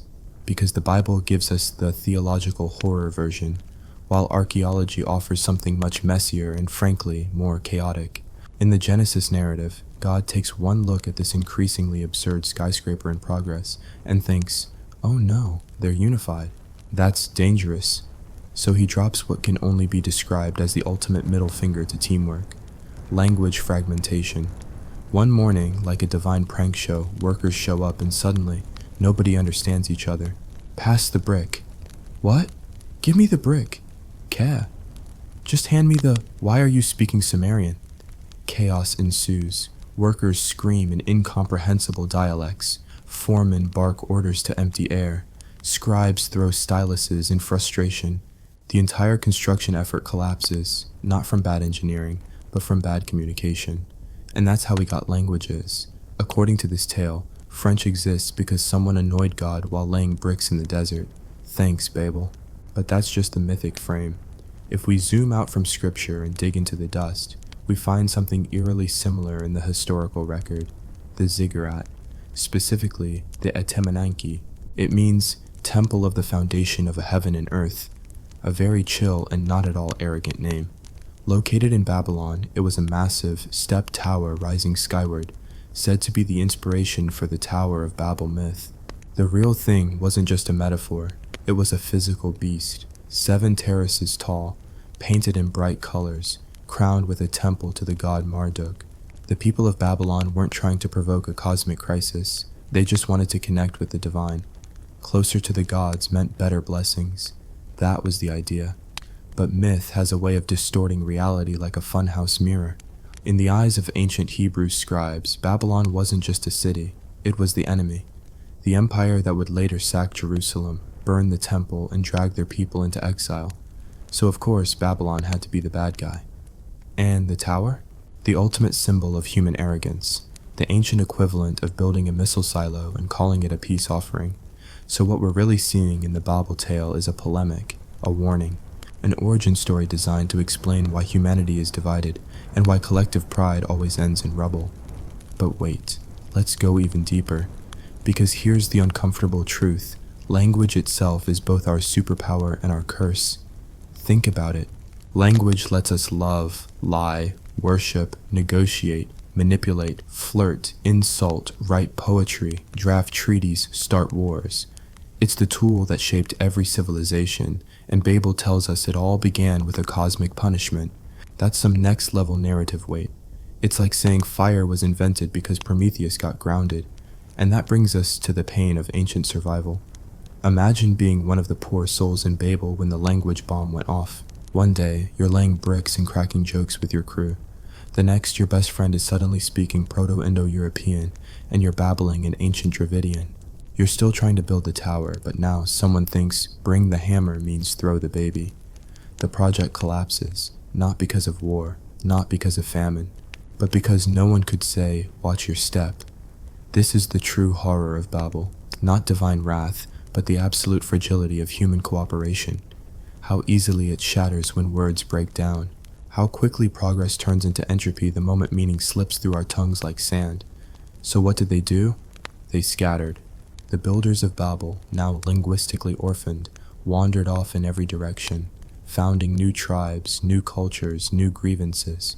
They became the seed of humanity's diversity, and of every misunderstanding, mistranslation, and multilingual nightmare that would follow. Thus, Babel didn't just explain language, it explained everything: why we fight, why we fail, why every group project ends in screaming. It's the myth that exposes the great existential gag, that humanity's greatest strength is also our greatest liability. We talk, therefore we fall, and we're just getting started. In the next part, we'll trace how Babel's myth seeped into every corner of culture, from Mesopotamian temple towers to medieval manuscripts, from Islamic tradition to colonial propaganda, and how the tower still haunts us, in buildings, in cities, in our desperate attempts to be understood by each other, even as we build ever taller, ever shakier monuments to ourselves. Because the tower may have fallen, but its echo still rings in every argument, every translation app, and every whispered prayer in a language someone once called divine. The builders scattered. Their tower stood half-finished, its upper reaches clawing hopelessly at the sky. The wind whistled through abandoned scaffolding. Mud bricks sat unlaid. The dream of human unity was over, splintered by the cruel poetry of divine sabotage. But the story of Babel? Oh no, that was just beginning. Let's talk ziggurats. Towering, tiered, and square as your uncle's haircut in the 90s, these Mesopotamian megastructures were the actual architectural inspiration behind the myth. While the Bible tells us Babel was a divine affront, history tells us it was just a local landmark, part temple, part ego trip. The Etemenanke ziggurat in Babylon may not have reached heaven, but it did reach 300 feet tall, which, for ancient engineering, was basically a mic drop. 7 layers of symbolic splendor, each smaller than the last, like a cosmic wedding cake. Its top was said to be in the heavens, but that probably just meant above bird level. And it wasn't some pagan rebellion. It was dedicated to Marduk, Babylon's head god and chief executive in the celestial boardroom. And here's the irony. The Babylonians weren't trying to challenge divinity. They were trying to honor it. The top of the tower housed a shrine. Priests climbed its stairs not to dethrone heaven, but to communicate with it. Once a year, a statue of Marduk would be placed in the upper temple for a divine sleepover. Ancient hospitality at its most literal. But context is everything. To the Hebrew scribes writing centuries later, Babylon was no holy city. It was the glittering nemesis, the place that destroyed Solomon's temple, the empire that dragged their people into exile, made them sing sad psalms by foreign rivers, and forced them to eat very suspicious-looking Babylonian street food. So the Tower of Babel became a symbol, not of connection, but of corruption. It wasn't a bridge to the heavens, it was a cautionary tale wrapped in clay and baked under the Mesopotamian sun. A city with too much pride, too many gods, and not enough fear of the one upstairs. It gets worse. The word Babel doesn't actually mean confusion in Babylonian. In Akkadian, it means gate of the gods, Bab Ilu, a title dripping with holy ambition. But Hebrew scribes couldn't resist a pun, and they twisted Babel into Balal, which means to mix or confound. Divine wordplay, folks. The Almighty as an etymological prankster. Let's zoom forward a few centuries. Medieval scholars, fueled by a potent cocktail of scripture, folklore, and wine that was definitely not watered down, believed the Tower of Babel was real and massive. Some claimed it was so tall it took a year to climb from base to summit. Others said God destroyed it with fire, or wind, or by confusing the workers into clubbing each other with planks. The cause of destruction changed, but the punchline stayed the same. Don't mess with divine zoning laws. And here's where it gets delightfully weird. The tower became a scapegoat for everything. Different races, Babel, confusing accents, Babel. Why your cousin can't pronounce croissant, Babel. Why Latin class was mandatory for monks who never left the monastery, still Babel. In Islamic tradition, Babel appears too, but here the villainy is placed more squarely on demons and sorcery. According to some versions, the tower was built to reach heaven, sure, but not by humans. It was built under the influence of fallen angels. And the city of Babylon?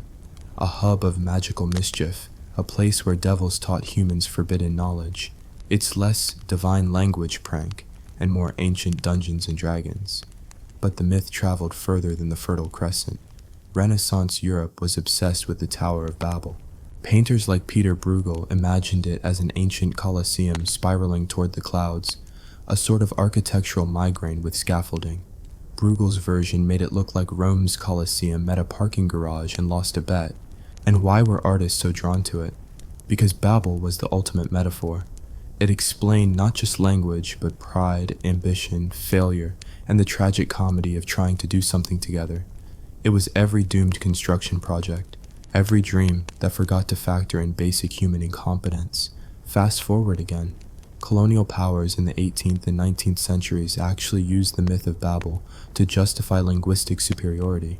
European thinkers claim that non-European languages were fragments of Babel, broken remnants of the original tongue, spoiled leftovers compared to their own supposedly refined speech. Babel, which once warned against pride, became the very excuse for imperial arrogance. Oh, the irony. And in the modern world, we still haven't escaped the tower. Take the internet. It was supposed to be Babel reversed, bringing everyone back together through shared knowledge. But instead, we built a digital ziggurat filled with misunderstanding, screaming matches, and people who think typing in all caps is a personality trait. Language, that beautiful curse of Babel, is now multiplied through auto-translate, memes, slang, emojis, and AI. We've created more dialects in the last 20 years than in the previous 2,000. The confusion isn't gone, it's just more polite and digital. And the tower? It still rises. Every skyscraper clawing at the clouds is a little echo of Babel. Every time we build higher, reach further, send signals to the stars, we are, in some small way, recreating that ancient impulse. Let's build a name for ourselves. The difference now is that we know how it ends, not in glory, but in noise, not with a bang, but a babble. And yet, we keep climbing, because here's the painful, hilarious, absurd truth. Despite the confusion, despite the scatter, we still want to reach each other. The Tower of Babel is a monument to failure, yes, but it's also a monument to effort. The effort to connect, to be known, to be remembered. Even if all we leave behind is an unfinished tower in the dust and 1,000 ways to say, "Can you hear me now?" Next, we'll dig into the idea of the original language, that mythical tongue spoken before the tower, the one that supposedly unified all humans. Was it real? Can we trace it? Why did so many philosophers, mystics, and madmen dedicate their lives to finding it? And what does it say about us that we're still searching for a way to unbabel the world? Because beneath the absurdity, beneath the broken bricks and broken syllables, lies something unmistakably human, the need to understand, and the fear of never being understood. Before there was Babel, there was allegedly perfection. The original language, the mother tongue, the verbal Garden of Eden where every noun landed exactly where it should, every verb knew its place, and no one had to ask twice if the soup was vegan. For centuries, mystics, monks, and more than a few completely derailed scholars believed that before the disaster at Babel, humanity spoke a single divine language, one unifying tongue that wasn't just linguistically efficient, but cosmically ordained. God didn't just say, "Let there be light." He probably had amazing grammar while doing it. Some believed it was Hebrew, of course, the sacred language of the Torah, spoken by Adam and passed down like an oral heirloom until that nasty bit with the tower. Others thought it might be Aramaic, or Egyptian, or even the lost language of Atlantis. Because why not throw another myth into the blender of confusion? The search for this primeval tongue became a full-time obsession for certain 16th and 17th century scholars. These were not casual hobbyists. These were men who believed they could speak to angels, literally, if only they unlocked the phonetics of paradise. Enter John Dee and Edward Kelly, mathematician, magician, and certified maniacs of linguistic invention. Together, they claimed to discover the Enochian language, a full-on celestial script that was supposedly taught to Adam by angels before the fall. How convenient. Also, how suspiciously elaborate. The language had its own alphabet, syntax, and vocabulary, because of course heaven wouldn't use something basic like Latin. That's for peasants and universities. And speaking of universities, let's not forget the 19th century academics who tried to crack the proto-human language using science. They combed through roots of words like obsessive gardeners trimming the same bush for 40 years. Some hoped that if they found common roots across all languages, they could reverse engineer humanity's original phrasebook. The results were mixed. One theory, bless its heart, claimed the original language consisted only of single-syllable grunts expressing fundamental feelings: love, fear, hunger, and disappointment in your son. Another proposed that the earliest words were onomatopoeic. Basically, ancient humans looked at a bird and said chirp, and boom, vocabulary. All of this reveals something hilariously tragic. Humans hate chaos. We want origin stories that are neat, linear, and preferably filed alphabetically. The Tower of Babel introduces the kind of messy randomness that drives philosophers and toddlers alike absolutely insane. Why do we speak different languages? Why can't we all just say the same thing the same way? But here's the rub. Language isn't supposed to be static. It's wild. It morphs, it absorbs, it adapts. If a single word can mean 5 different things in 5 different cultures, that's not a glitch.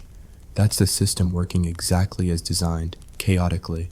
Still, the romantic longing for a pure language never left. Even today, people write science fiction around the idea.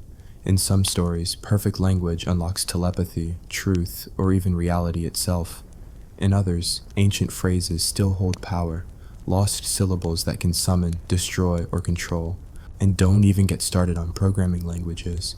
Coders, those digital alchemists, are arguably doing the same thing Babel's builders did, creating systems to command, connect, and construct realities. One mistyped line and your software collapses like a divine tower hit by grammar lightning. Meanwhile, back in the real world, global empires spent centuries trying to unify language by force. The British Empire exported English with guns and grammar books. The French government spent decades purging their own vocabulary of foreign words like they were termites. Even modern countries have language academies whose entire purpose is to say, no, you may not use that word you just invented. It's all part of the same story. Control language, and you control people. Or so we think. But language is like water. Try to force it and it leaks through the cracks. People invent slang, they code switch. They borrow from pop culture, from the internet, from each other. The chaos isn't a bug, it's the lifeblood of human expression. And this brings us back to Babel. Because maybe the punishment wasn't really a punishment. Maybe scattering humanity across the earth and giving us different tongues was the ultimate act of divine creativity. A world where every voice had its own rhythm, its own flavor, its own truth. Imagine for a moment that Babel succeeded. One tower, one city, one language, a utopia of uniformity. Efficient, maybe, but sterile, gray, dull. Now imagine what we got instead. A symphony of chaos. French poetry, Japanese haiku, Nigerian proverbs, ancient runes, emojis, dialects, double meanings, raps, rants, lullabies, legalese, trash talk, and love letters. We lost the tower, but we gained the multiverse of meaning. Still, humanity is cursed and blessed to keep trying. We invent Esperanto, hoping one language will unify us. We create translation apps and AI subtitles. We desperately seek the dream of Babel reversed. But maybe the real lesson isn't to undo the curse. Maybe it's to embrace it. Because within every new language, every new dialect, every fresh phrase whispered across a table or screamed from a mountaintop is proof that the human mind refuses to settle. We are builders still, not of towers made of bricks, but towers of words, stacked and restacked, hoping someone out there hears us, understands us, and replies with, I know what you mean. Coming up in part 4, the final legacy of Babel across religion, literature, and technology, and how even in our most futuristic fantasies, the ghost of the tower keeps rising. From sci-fi dystopias to online flame wars, Babel is not just a story from the past, it's a prophecy in progress. The Tower of Babel is not a story you walk away from clean. It clings, it sticks in your teeth like poppy seeds of theological paranoia. And no matter how far we march into the future, satellites above us, data centers below, it's there, humming in the circuitry of our ambition. After the scattering, the world went multilingual, multicultural, and wildly complicated. But the story didn't end, it metastasized. Every time humans dream too big or build too high, someone inevitably mutters, "Careful now, Babel." Religious scholars still can't decide what to do with it. Some interpret it as a divine slap on the wrist for arrogance. Don't climb too high, don't unify too hard, don't dare to mimic heaven. Others see it as a necessary growing pain, a spiritual puberty where humanity learns that diversity isn't a curse, but a kaleidoscope of divine intent.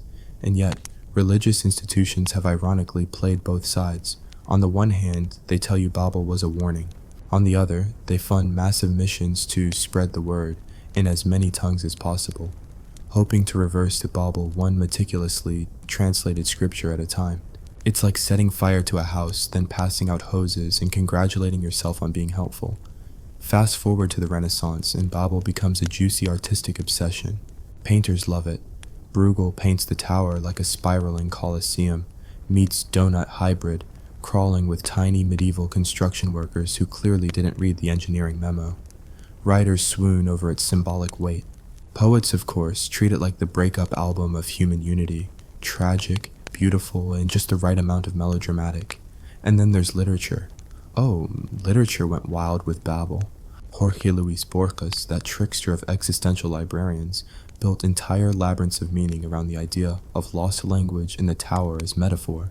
Franz Kafka gave us bureaucratic babble, endless systems, broken communication, people screaming into silence and getting form 27b/6 in return.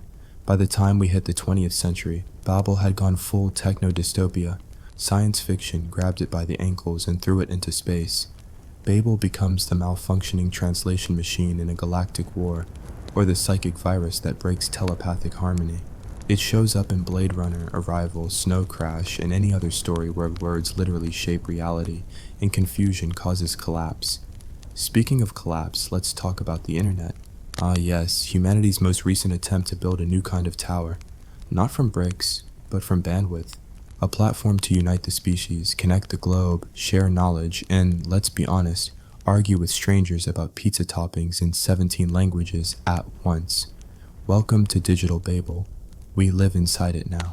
An infinite pulsing skyscraper of opinions, memes, fake news, real news, bad grammar, passive-aggressive comments, and the occasional cat video that somehow transcends all cultural divides. The dream of perfect communication? It's now a daily migraine involving emojis, Google Translate, and two people yelling in the same language but entirely different realities. And AI? Oh, don't think for a second that the ghost of Babel isn't haunting artificial intelligence. Every time we build a language model or create machine translation, we're trying to duct tape the tower back together with code. We say, this time it'll work. This time we won't be punished. But here's the kicker. Even when AI understands every language, we still don't understand each other. Miscommunication isn't just linguistic. It's philosophical, emotional, cultural. It's built into the human condition. It's what makes us hilarious, dangerous, poetic, and completely incapable of ordering coffee in Paris without some kind of incident. Still, the myth remains irresistible. Why? Because the Tower of Babel isn't just about language, it's about limits, about how far we can go before something, God, fate, entropy, slaps us down. It's about that terrifying moment when everything seems to be going too well, when humanity stands at the top of its self-made skyscraper and thinks, maybe we are gods. And that's when the cracks appear. Maybe the story wasn't warning us about divine wrath at all. Maybe it was warning us about ourselves, about the seductive trap of uniformity, the illusion that one system, one language, one truth could ever be enough to contain the glorious mess of being human. We don't need one tower, we need a million messy tents. We need miscommunication, mistranslation, and misunderstanding, not because they're convenient, but because they force us to slow down, to explain, to listen. Babel scattered our tongues, yes, but maybe that was how we learned to pay attention. And so the tower stands, not in bricks, but in metaphor. In every political speech where leaders promise to unify the people. In every global conference where no one quite agrees on the translation. In every app trying to speak for us. In every moment when it fails. It's the gap between what we mean and what we say. The chasm between intention and reception. The terrifying, beautiful silence where understanding almost happens. And yet we keep building. We keep writing stories, making films, composing music, drawing memes, typing furious text messages. Because even if Babel cursed us, it also blessed us with a stubborn fire to connect, to be heard, to hear, to try again. So maybe, just maybe, the true miracle isn't a single language. It's the fact that in all this noise, with all these scattered tongues, across all these centuries, we still reach for one another. And sometimes, against all odds, we actually understand. Thanks for climbing this twisted tower of meaning with me. Now, go forth, speak boldly, mistranslate gloriously, and remember, the chaos of communication is not the end of civilization, it's the beating heart of it. Hey guys, ever wondered what it takes to rule the known world, bathe in gold, invent bureaucracy, get betrayed by your own horse-riding cousins, and still be remembered mostly as that place Alexander the Great wrecked? Welcome to the tragicomic saga of ancient Persia, the empire that did everything right, until it didn't. Let's begin with a little thing called dirt, specifically the dusty plains and jagged mountains of what would become Iran. Long before we had Netflix or nuclear negotiations, this region birthed empires with names so ancient they sound like incantations. Elamites, Medes, and eventually the Persians, who stormed out of obscurity like a tax-collecting tornado and rewrote the rules of empire. Our tale properly kicks off with a man named Cyrus, not Miley, Cyrus the Great. He didn't just build an empire, he invented the idea that an empire could be humane. No, seriously. He conquered the Babylonians, freed the Jews, and probably held doors open for people, all while wearing a crown and commanding one of the most terrifying armies on earth. Cyrus wasn't your average despot. He was the original benevolent conqueror. Think Genghis Khan with a code of ethics and a PR department. His approach was revolutionary. Respect local customs, let people worship how they want, just make sure they pay their taxes and don't start rebellions on Tuesdays. The result? A mega empire stretching from the Aegean Sea to the Indus River. That's more square footage than most Airbnb listings combined. Then, in classic ancient history fashion, Cyrus died, probably in battle. Or maybe from tripping over destiny, it's unclear. Enter Cambyses II, his son, who immediately took a look at Egypt and thought, mine now. He conquered it with flair, declared himself pharaoh, and then unraveled faster than a toga in a windstorm. Cambyses had issues, like stabbing his own sister levels of issues. The ancient sources accuse him of madness, blasphemy, and random acts of megalomania. Herodotus, the world's first gossip columnist, claims Cambyses killed the Apis bull, desecrated temples, and possibly impersonated a sock puppet. Whether true or not, his reign was the historical equivalent of a fever dream. Which brings us to a figure who didn't just clean up Cambyses' mess. He polished it, reorganized it, and turned it into the most efficient empire Earth had seen so far. Meet Darius I. Not just a king, a CEO in a crown. Darius the organizer. Darius the spreadsheet emperor. Darius came to power via a mysterious coup involving a suspiciously convenient horse, a guy named Gaumata who may have been an imposter, and several nobles who apparently solved succession crises over brunch. Once in power, Darius divided the empire into satrapies, essentially provinces run by noble accountants who doubled as military governors. It was like franchising despotism with a side of paperwork. He built roads, he minted coins, he installed a postal system. That's right, your Amazon package has Persian DNA. He even codified laws because nothing says civilization like punishments carved into stone by a guy in a beard. But even Darius had his Achilles heel, the Greeks. Those barefoot philosophers, goat herders, and accidental military geniuses who refused to stop rebelling. When Ionia revolted, Darius did what any self-respecting ancient superpower would do. He burned some cities and declared war on Athens. The Persian wars were less about strategy and more about hubris wrapped in sandals. Darius sent a massive force across the Aegean, only to get slapped at Marathon by a bunch of sweaty democracy enthusiasts.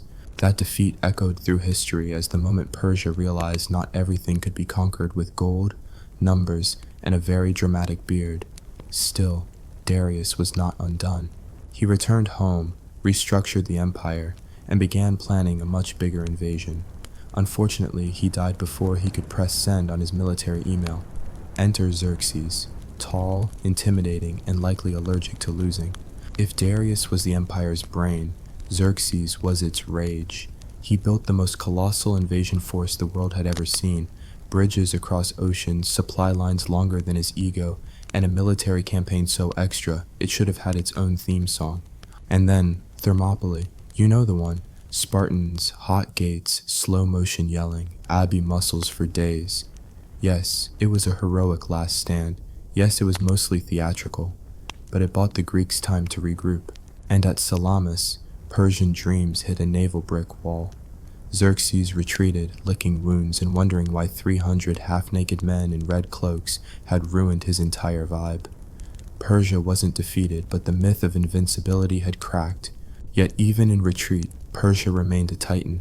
The empire endured, adapting and absorbing. It wasn't just swords and crowns, it was art, culture, Zoroastrian fire temples, and architectural feats that made later civilizations swoon. But beneath the gold-leaf surface, problems simmered. Court intrigue, satraps with too much power, rising cost, and royal heirs more interested in wine than ruling. The Persian machine had become too big to maintain without constant grease, and it was beginning to squeak. The final blow wouldn't come for another century, but the seeds of unraveling were sown. In the next part, we'll dive into how this imperial behemoth began slipping, slowly, then suddenly, from internal rot to external invasions, and the one Macedonian upstart who would dismantle centuries of Persian glory with charm, speed, and a sword. You probably know his name. He definitely knew theirs. By the late 5th century BCE, the Achaemenid Empire was starting to act like your grandpa's old Buick. Still majestic, still running, but it made weird noises, cost too much to maintain, and no one wanted to admit it might be dying.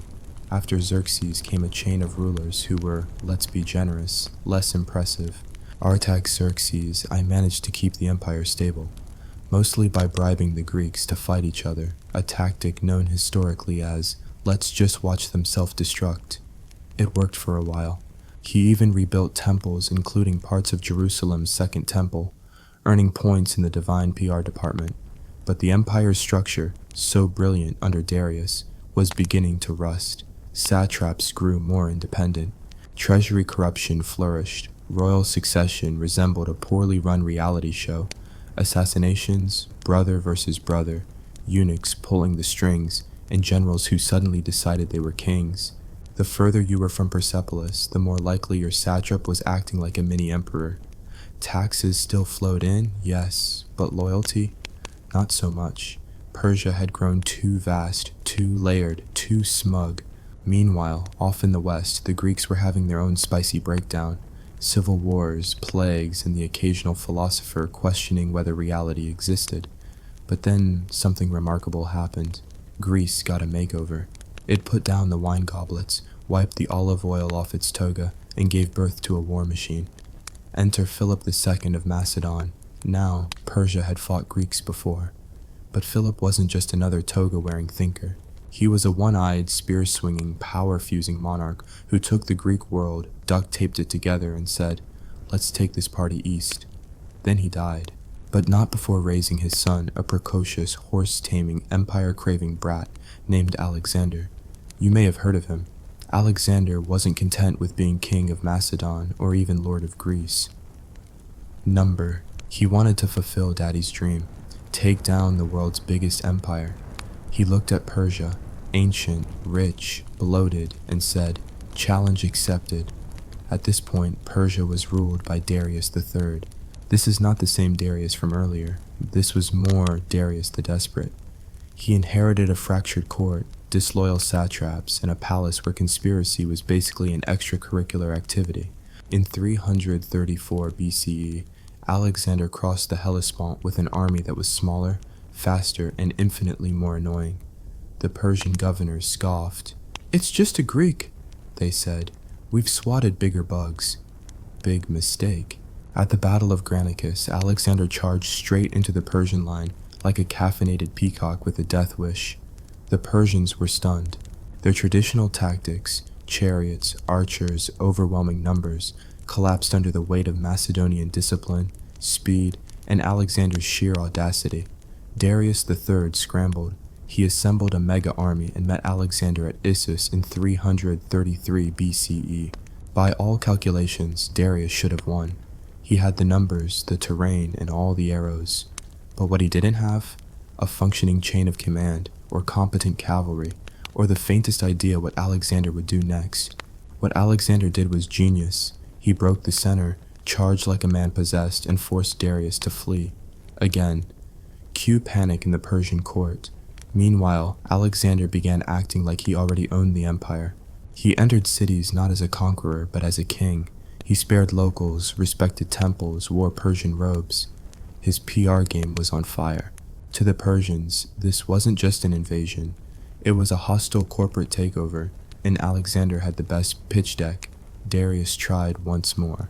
At Gaugamela in 331 BCE, he brought everything: elephants, scythed chariots, elite cavalry, and a battlefield the size of a small country. Again, he outnumbered Alexander. Again, he lost, horribly. Alexander sliced through his forces like butter wrapped in regret. Darius fled for the third time. At this point, his chariot probably had an exit button. He was later betrayed and murdered by his own men. Alexander found the body, gave it a royal burial, and immediately began calling himself King of Kings. Subtle. From there, Persia fell like dominoes. Babylon opened its gates. Susa, Persepolis, the jewel of the empire, was taken, and in a symbolic mic drop, partially burned, allegedly at the suggestion of a drunken Greek woman named Thais. Let's pause there. Persepolis was not just any city. It was the ceremonial heart of Persia, a place where kings were crowned, gods were honored, and bureaucracy flourished in glorious golden excess. Its walls were covered in carvings of tribute bearers, lotus flowers, and processions of dignified men doing absolutely nothing productive. And now it was ash. Alexander didn't just conquer Persia, he humiliated it. He walked into its temples, its palaces, its culture, and said, "Nice place. I'll take it." But even as he claimed the empire, Alexander tried to become Persian. He married Persian nobility, wore the royal robes, revived court ceremonies, and expected his Greek generals to bow before him Persian style. They did not love that. In fact, they hated it. "We came here to conquer, not cosplay," they muttered over wine. But Alexander was convinced the future was fusion. East and West united under one glorious crown. He didn't just want to defeat Persia, he wanted to absorb it. And in doing so, he preserved much of what made Persia great. The roads stayed, the coinage continued, the satraps, now Macedonian approved, remained in charge. The great empire, though conquered, was not erased, it was rebranded. But behind the grand parades and ceremonies, the Achaemenid dynasty was gone. The house of Cyrus, of Darius, of Xerxes, it was over. Persia had been decapitated, and Alexander now wore its crown. In the next part, we'll explore the aftershock, what happened after Alexander's death, how Persia clawed its way back from the ruins through new dynasties, and how its cultural legacy refused to die, echoing in poetry, religion, and even modern geopolitics. Persia fell, but it never stopped whispering. Alexander the Great died in 323 BCE at the tender age of 32, because apparently conquering half the known world wasn't enough cardio to keep him alive. Cause of death? Pick your poison: malaria, typhoid, alcohol, or divine punishment for hubris. Whatever it was, it left a kingdom that was less organized administration and more Black Friday at a sword store. Because fun twist, Alexander didn't name a successor. His famous last words, "To the strongest," which sounds cool until you realize his generals took that literally and immediately began turning the empire into a demolition derby. The so-called Diadochi, his surviving generals, hacked, poisoned, bribed, and bludgeoned their way across his former territory, like toddlers fighting over broken toys. Persia, of course, was in the middle of this chaos. Initially, the satraps, those ancient Persian governors, tried to play both sides. Some aligned with Alexander's loyalists, others with opportunists, but most were simply waiting to see who would stab whom and when. It was less about national pride and more about job security. Eventually, Seleucus I Nicator came out on top. A former bodyguard of Alexander, he won the blood-soaked lottery and established the Seleucid Empire, stretching from modern-day Turkey to parts of India. It included the old Persian heartland, kinda like buying a centuries-old mansion and immediately redecorating it in neon marble and Greek statues. But the Persians weren't gone. Even under foreign rulers, their identity simmered just beneath the surface. Zoroastrianism continued in fire temples. Local elites passed on their language and traditions. The architecture of Persepolis may have been burned, but the idea of Persia, the pride, the mythos, refused to vanish. The Seleucids ruled from shiny new cities like Seleucia on the Tigris, attempting to Hellenize everything in sight. They renamed towns, pushed Greek-style governance, and built gyms. Because when your empire is falling apart, obviously the answer is abs and javelins. But their grasp was slippery. The Seleucids were never truly Persian, and the locals knew it. Over time, rebellion stirred. One of the biggest thorns in their side? A tiny region in northeastern Iran called Parthia. Around 247 BCE, a group of nomadic horse lovers called the Parni, under a man named Arsaces, said, "You know what? We're done pretending the Seleucids are in charge." They conquered Parthia and began expanding westward, launching what would become the Parthian Empire. Persia 2.0, now with more cavalry. These guys didn't play by Greek rules. They wore trousers, gasp, rode horses better than anyone in the ancient world, and specialized in the devastating Parthian shot, a charming maneuver where you pretend to retreat, then turn around mid-gallop and shoot your pursuers in the face. For the next several centuries, the Parthians would become the Roman Empire's most frustrating neighbor. You could hear Roman generals sighing across the Mediterranean every time a Parthian envoy rode into town. They were fast, fierce, decentralized, and allergic to being conquered. And yet, the Parthians weren't truly Persian either. Their culture was hybrid, part nomadic, part Hellenistic, part Persian, and they ruled with a famously loose grip. Local rulers were allowed to do their own thing, which made the empire both resilient and slightly chaotic. Still, in terms of vibe, they were definitely Persian revivalists. They adopted Zoroastrian symbolism, revived the title King of Kings, and re-centered Mesopotamia and Iran as imperial power cores. They weren't trying to be Greeks in Persia. They were Persians who had tamed the Greek leftovers. But cracks always form. By the 2nd century CE, Parthia was in decline. Internal strife, border skirmishes, and a never-ending feud with Rome had stretched them thin. And somewhere in the province of Persis, yes, the actual Persian homeland, a family of local priests had decided enough was enough. Enter Ardashir I. A descendant of the temple keepers of Istakhr, Ardashir had no patience for weak kings or diluted legacies.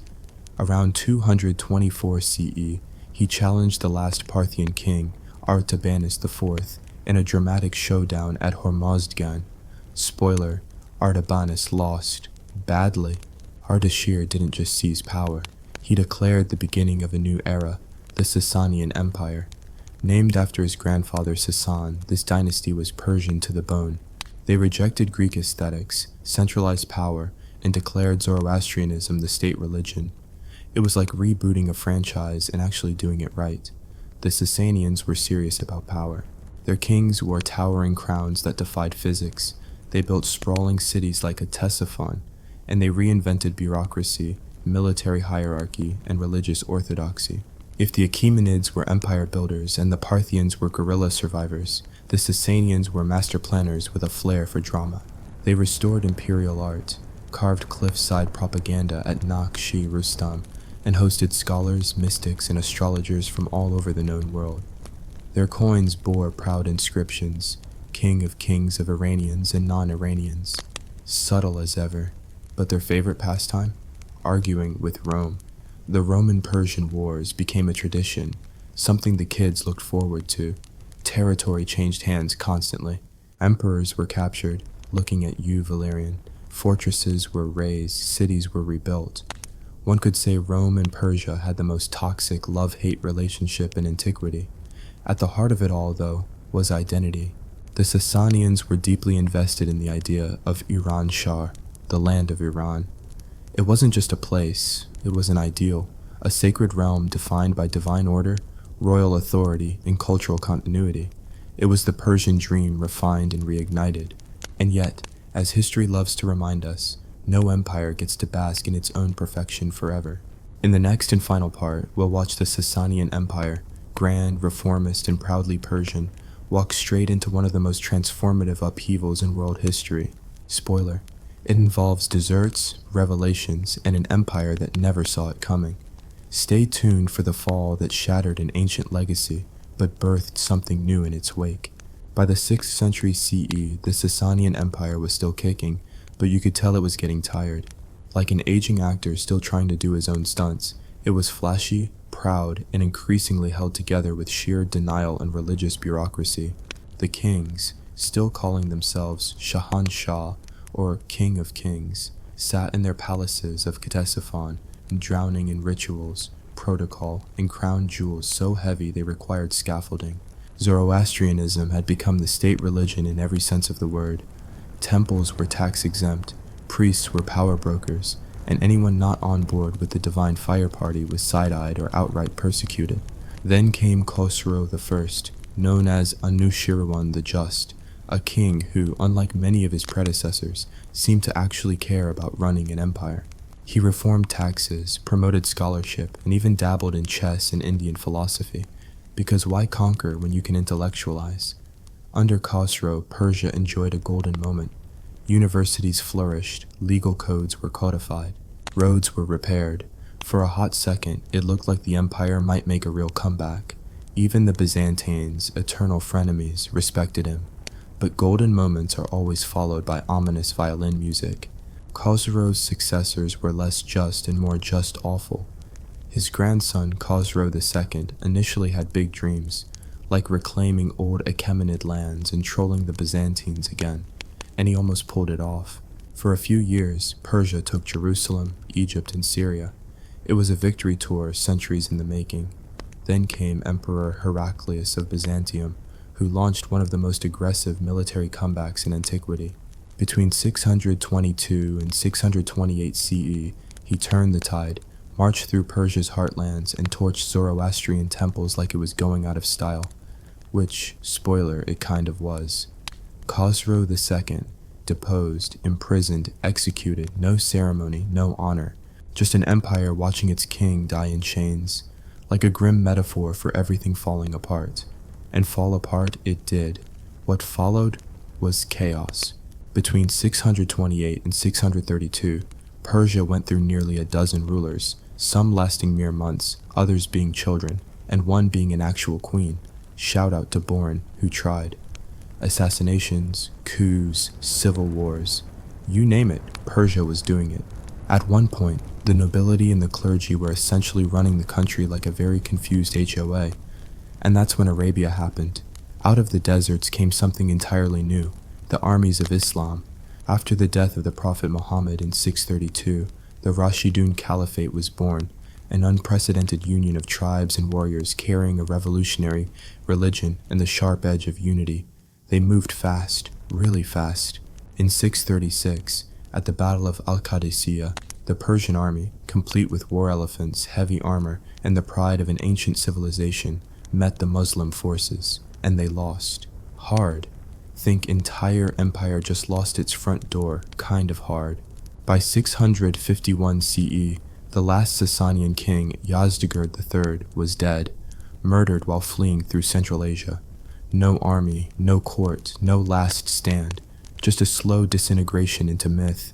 The Islamic conquest wasn't just military, it was spiritual, cultural, and total. Zoroastrian temples were repurposed, fire altars went dark, and Arabic gradually replaced Middle Persian in courts and marketplaces. The mighty empire of Shahanshahs faded, not overnight, but steadily, like an echo losing strength. But here's the twist. Persia didn't disappear. It adapted. Persians became scholars, viziers, poets, scientists, and mystics under Islamic rule. They helped shape the Abbasid Caliphate, translated ancient Greek texts into Arabic, and injected Persian aesthetics into everything from literature to architecture.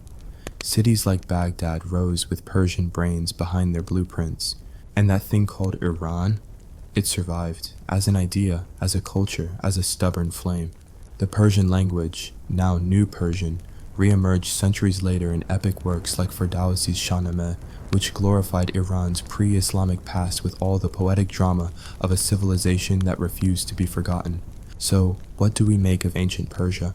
It began as a dusty tribe under the Medes, rose to dominate half the world under Cyrus and Darius, flamed out in golden crowns and burning cities, morphed into Parthian horsemen, reshaped itself under the Sasanians, and finally collapsed in the face of one of history's most profound religious revolutions. And yet, somehow, it's still here, in names, in stories, in poetry, in architecture, in memory. Empires fall, ideas endure. In the story of Persia, it's not just a tale of kings and battles. It's the eternal struggle of identity, survival, and reinvention. You don't just bury a civilization like that. It buries itself inside everything that follows.